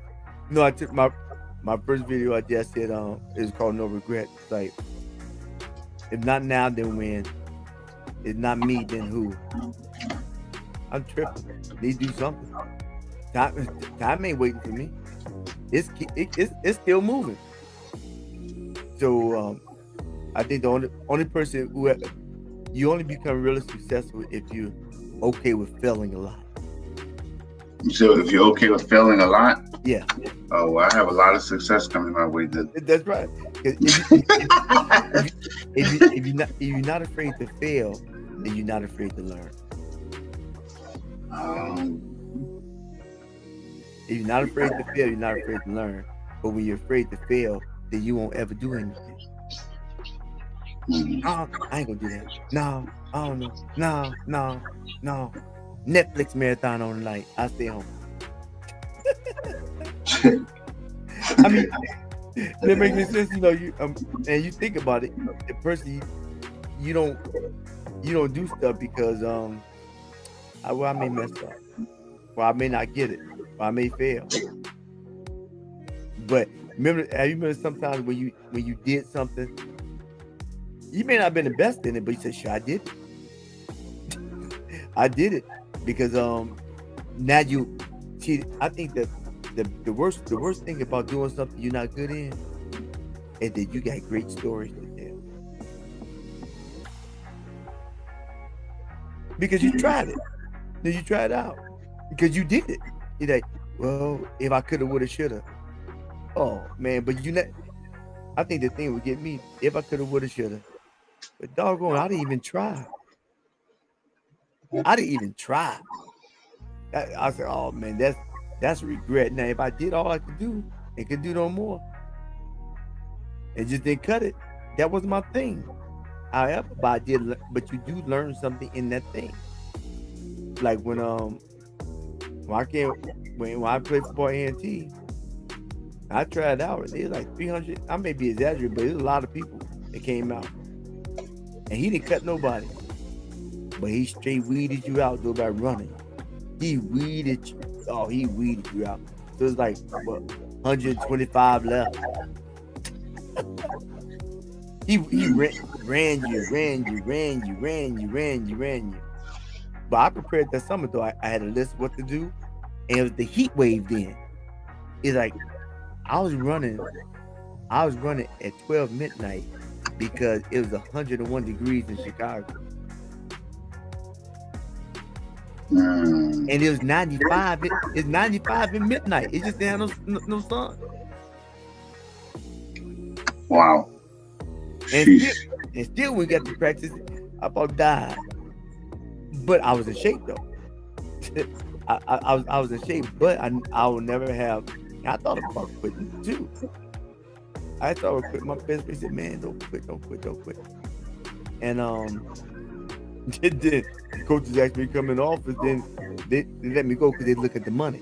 They look at the money after the first year. Because after spring ball, I guess they have to evaluate how much money they giving out. Because they have to get this. Well, no, they don't have an endless supply of money.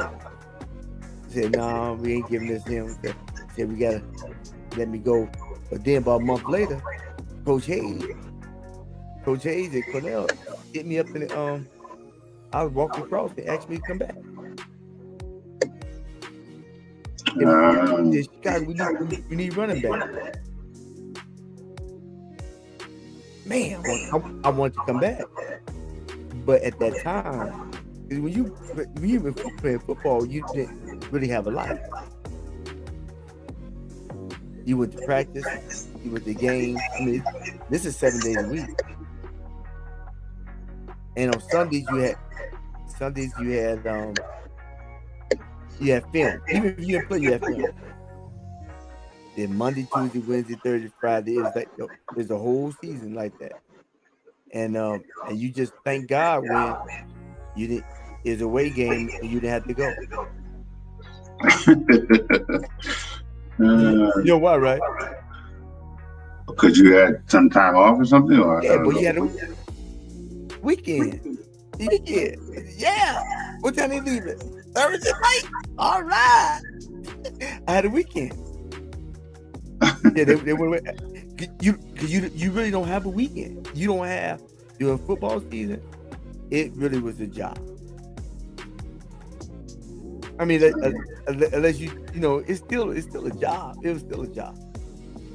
I mean, because you working out. I mean, sometimes we got up 6 o'clock in the morning going on drills in the gym before 8 o'clock class. And then you did 3 a day for like 3 weeks before season started. 3 a day, 6 o'clock, 10 o'clock, and 3 o'clock every day. Yeah. Yeah, I don't have any regrets about that because I said I never had any intentions of trying to play pro ball. I just wanted to play college. And I always said I played with the number one HBCU in the world. What, A&T? Yeah, A&T is number one in the world. HBCU. Oh, okay. Well, black colleges in Russia.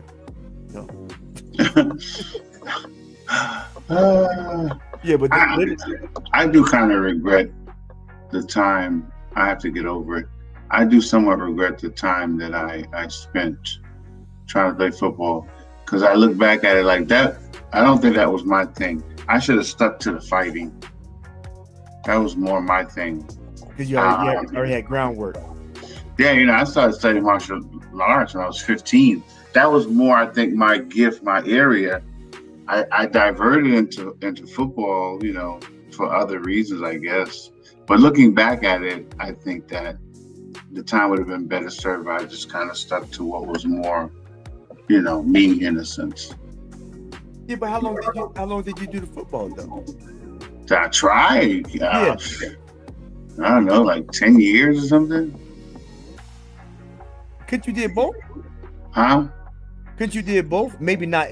If you diverted your energies to doing the martial arts. I think I would have went further if I had been more focused. Right, I got it. Yeah. Yeah. Focus on one thing.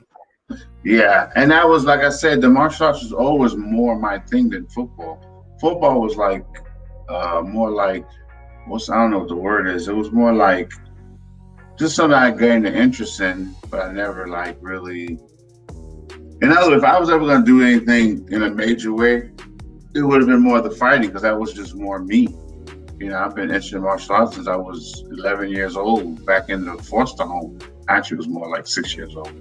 But I just kind of went down this path and, it was like I went down a rabbit hole and I just, for some reason, I got fixated on it. I didn't pull out. When I look back at it, I do kind of think I'd have been better off just kind of sticking to what I was really good at or better at. So I do it over again. I do it differently, but you know, like you said. But did you exhaust the interest though? I mean, you never have to worry about. See, I think the benefit of what you did is that you never have to worry about now what is as far as football. Yeah, I mean, I could definitely say I tried. I tried and failed, but I did try.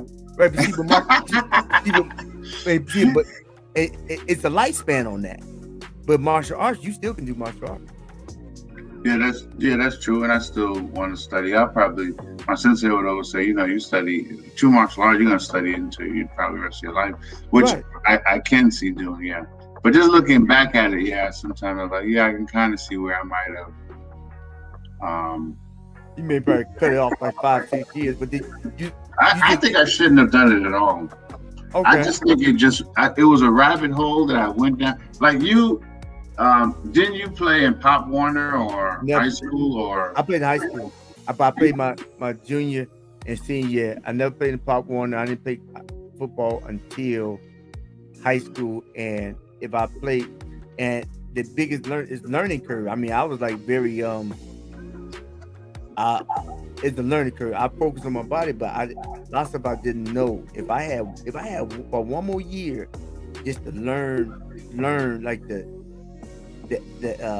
football acumen, I've been on it because I second guess myself a lot. Yeah, I mean, so just imagine me. Yeah, I know, totally know what you mean. Because when I was out there, it was just so much I did not know that those guys, you know, second nature, because a lot of them started in, you know, like Pop Warner, high school. So even running routes and all that, a lot of times I was just totally lost. You can always play for Cecil. Huh? You mean I tried to play that team with Cecil? No, but no, Cecil got they do a semi-pro team. They got championship. The High Point somebody. I see him on Facebook. He got a couple of runs. What now? Now. Well, back then. Remember I was on that team remember I was on that what was it? Greensboro Heat. Greensboro Heat. What was it? Greensboro Heat, because I was on the team. Oh, okay. Yeah. No. Cecil was on. I was on Greensboro Heat, but him and Butch and them. Yeah, they were called it was called the Christian Crusaders, and they took the Christian off of it. It became like just the Crusaders. I was on that team, but I'm just saying, when I look back at it, if I had to do it over again, I wouldn't have done it. I think one thing I'm learning as I'm growing and maturing here, and you know, is it's important to find out what is really you, what is the set of maybe gifts or passions or propensities you have that are really you, and be okay with it.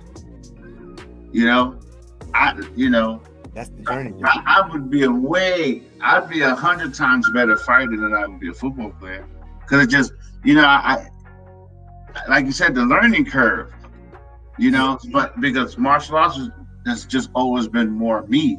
I just went down a rabbit hole. I got obsessed, and I just didn't look out the rabbit hole until some years went by until I finally realized, okay, now I really don't want to do this anymore.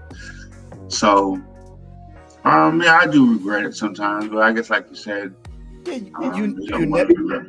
I think I really think that you'll never have the regret that you didn't try. Well, yeah, that's true.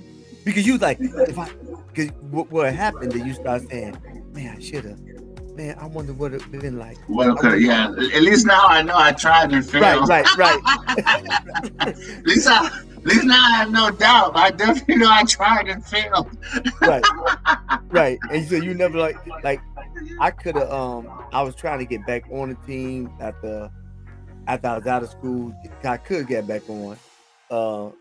I just need the playbook. I was trying to get the playbook because I did not know the wing tee. The wing tee. But I was in shape. My money was down. You know, you get old, you get off campus. Oh, you ain't a kid no more. I was trying to work some other stuff.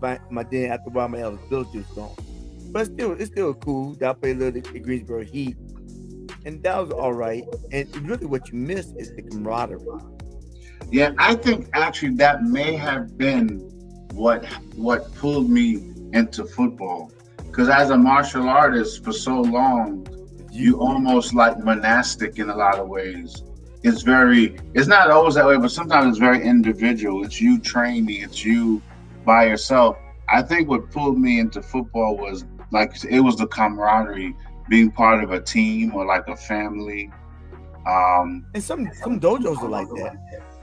Yeah, some are. I agree. My dojo, they were pretty. Our sensei died.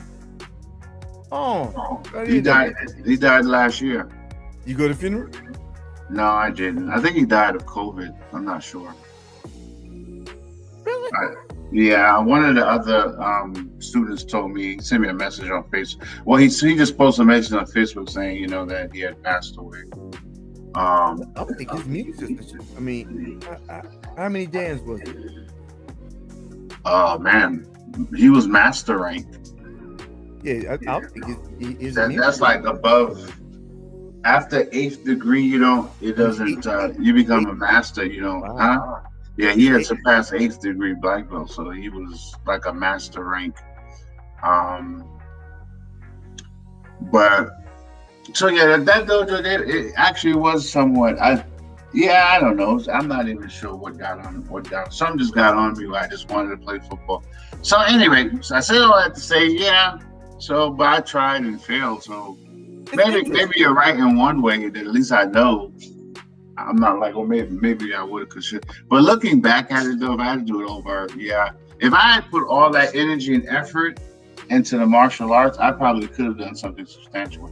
Instead of splitting my energies with two things, because at the time I was trying to play football and fight professionally. I think if I had dropped the football completely and totally focused on, I actually think I probably could have went pro.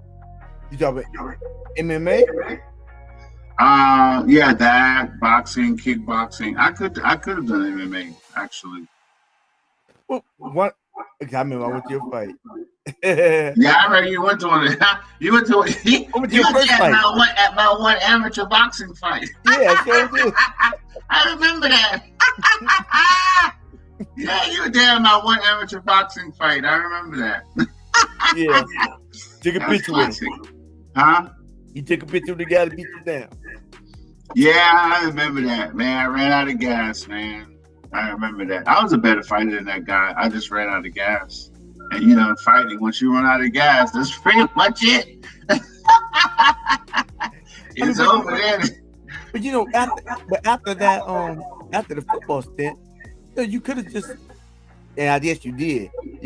I did. Actually, I stopped trying to play football in 1997 after I heard a message from Pastor Lockett. And in the message he preached, if you chase two, how he said it? He said, if you chase two chickens, you won't catch any. And I heard that message, and I said, you know what? And I dropped the football. And then I focused totally on fighting. I just gave up. I just gave up. I got tired. You train so much, and I just gave up. You could just switch to different martial art.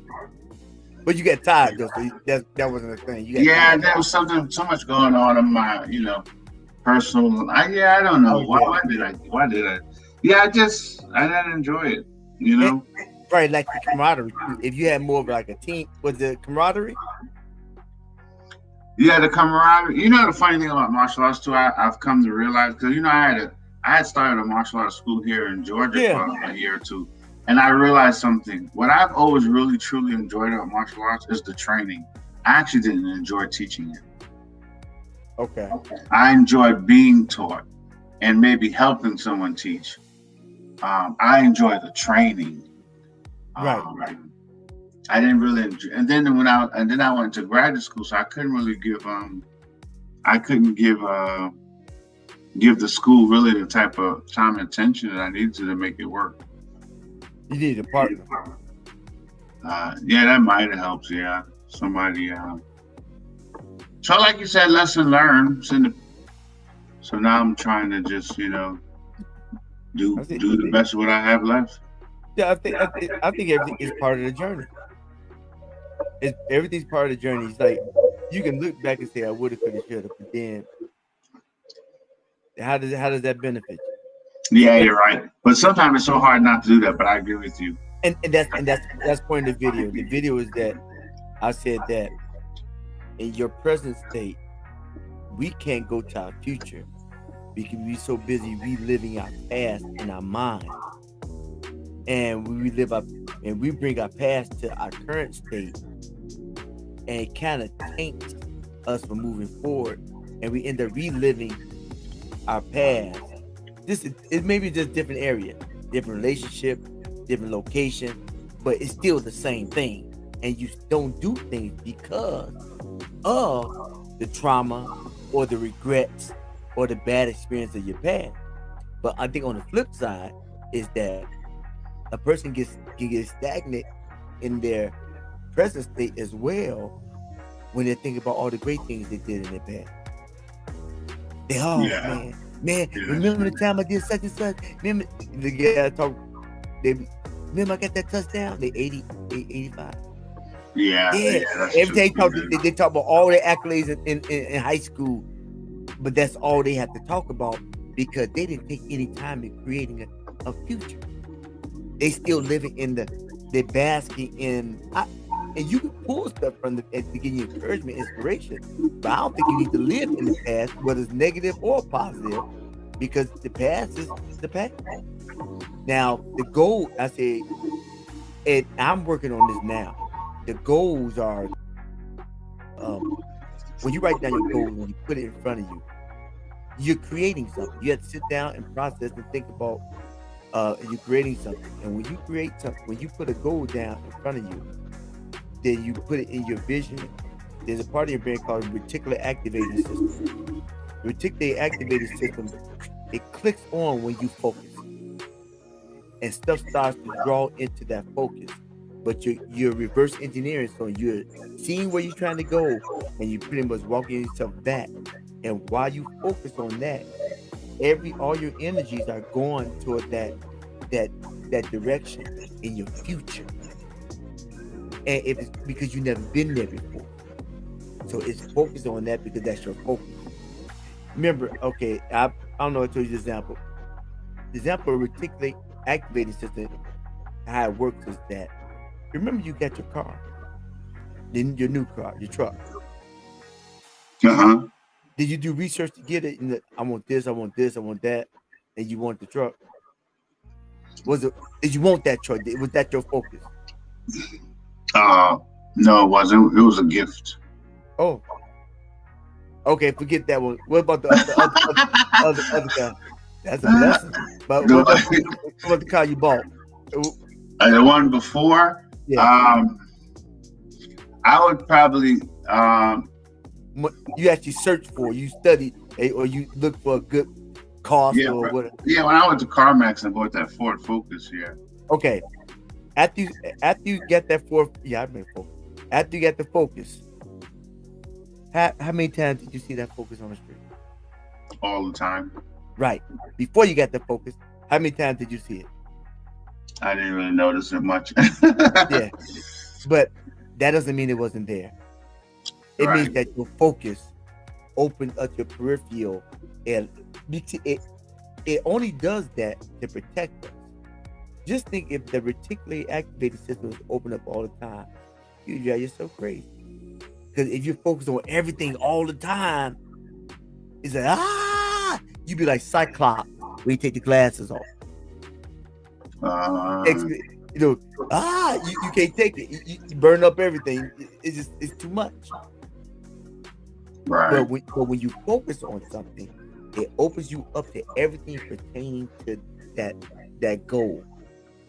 And when it focuses you to everything that pertains to that goal, then everything starts to connect to get there. And so after you get it, it's already open. So now your focus is on the focus. So you focus. Man, I never saw these before.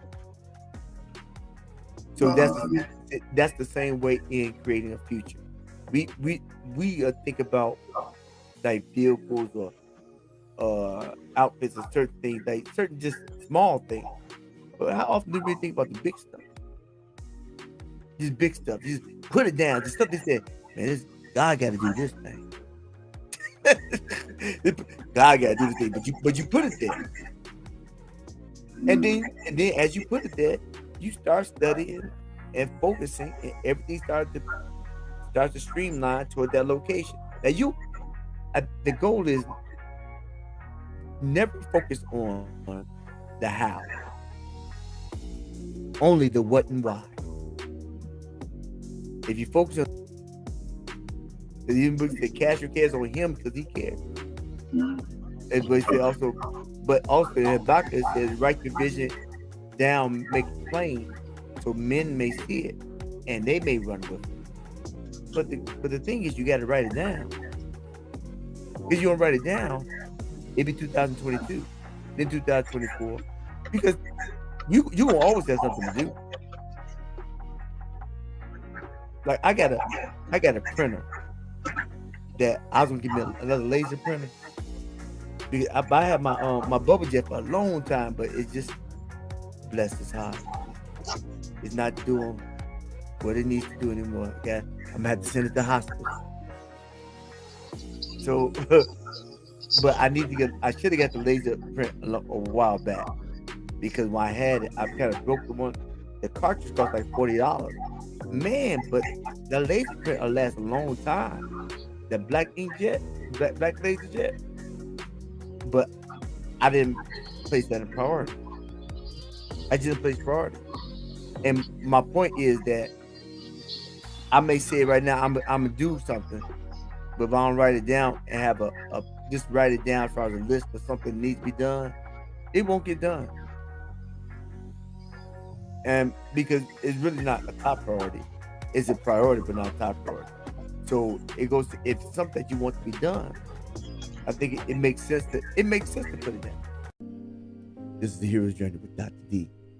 And don't forget to subscribe, share, comment, and come join me on my live at 9 p.m. on Wednesday, Eastern Time. Give me your 2 cents. I look forward to hearing from you. And remember this, every day you get a vertical, make it your goal in life to always move forward and never move back. Peace and blessings. This is the Hero's Journey with Dr. D, and we are out.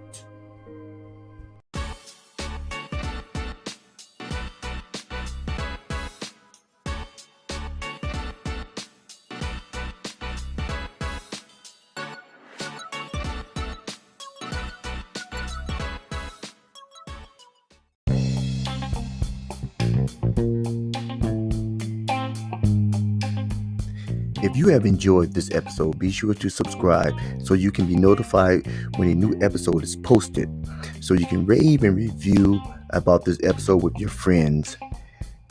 And if you forget anything else from this episode, remember this, that every day you get a vertical, make it your goal in life to move forward and never move back.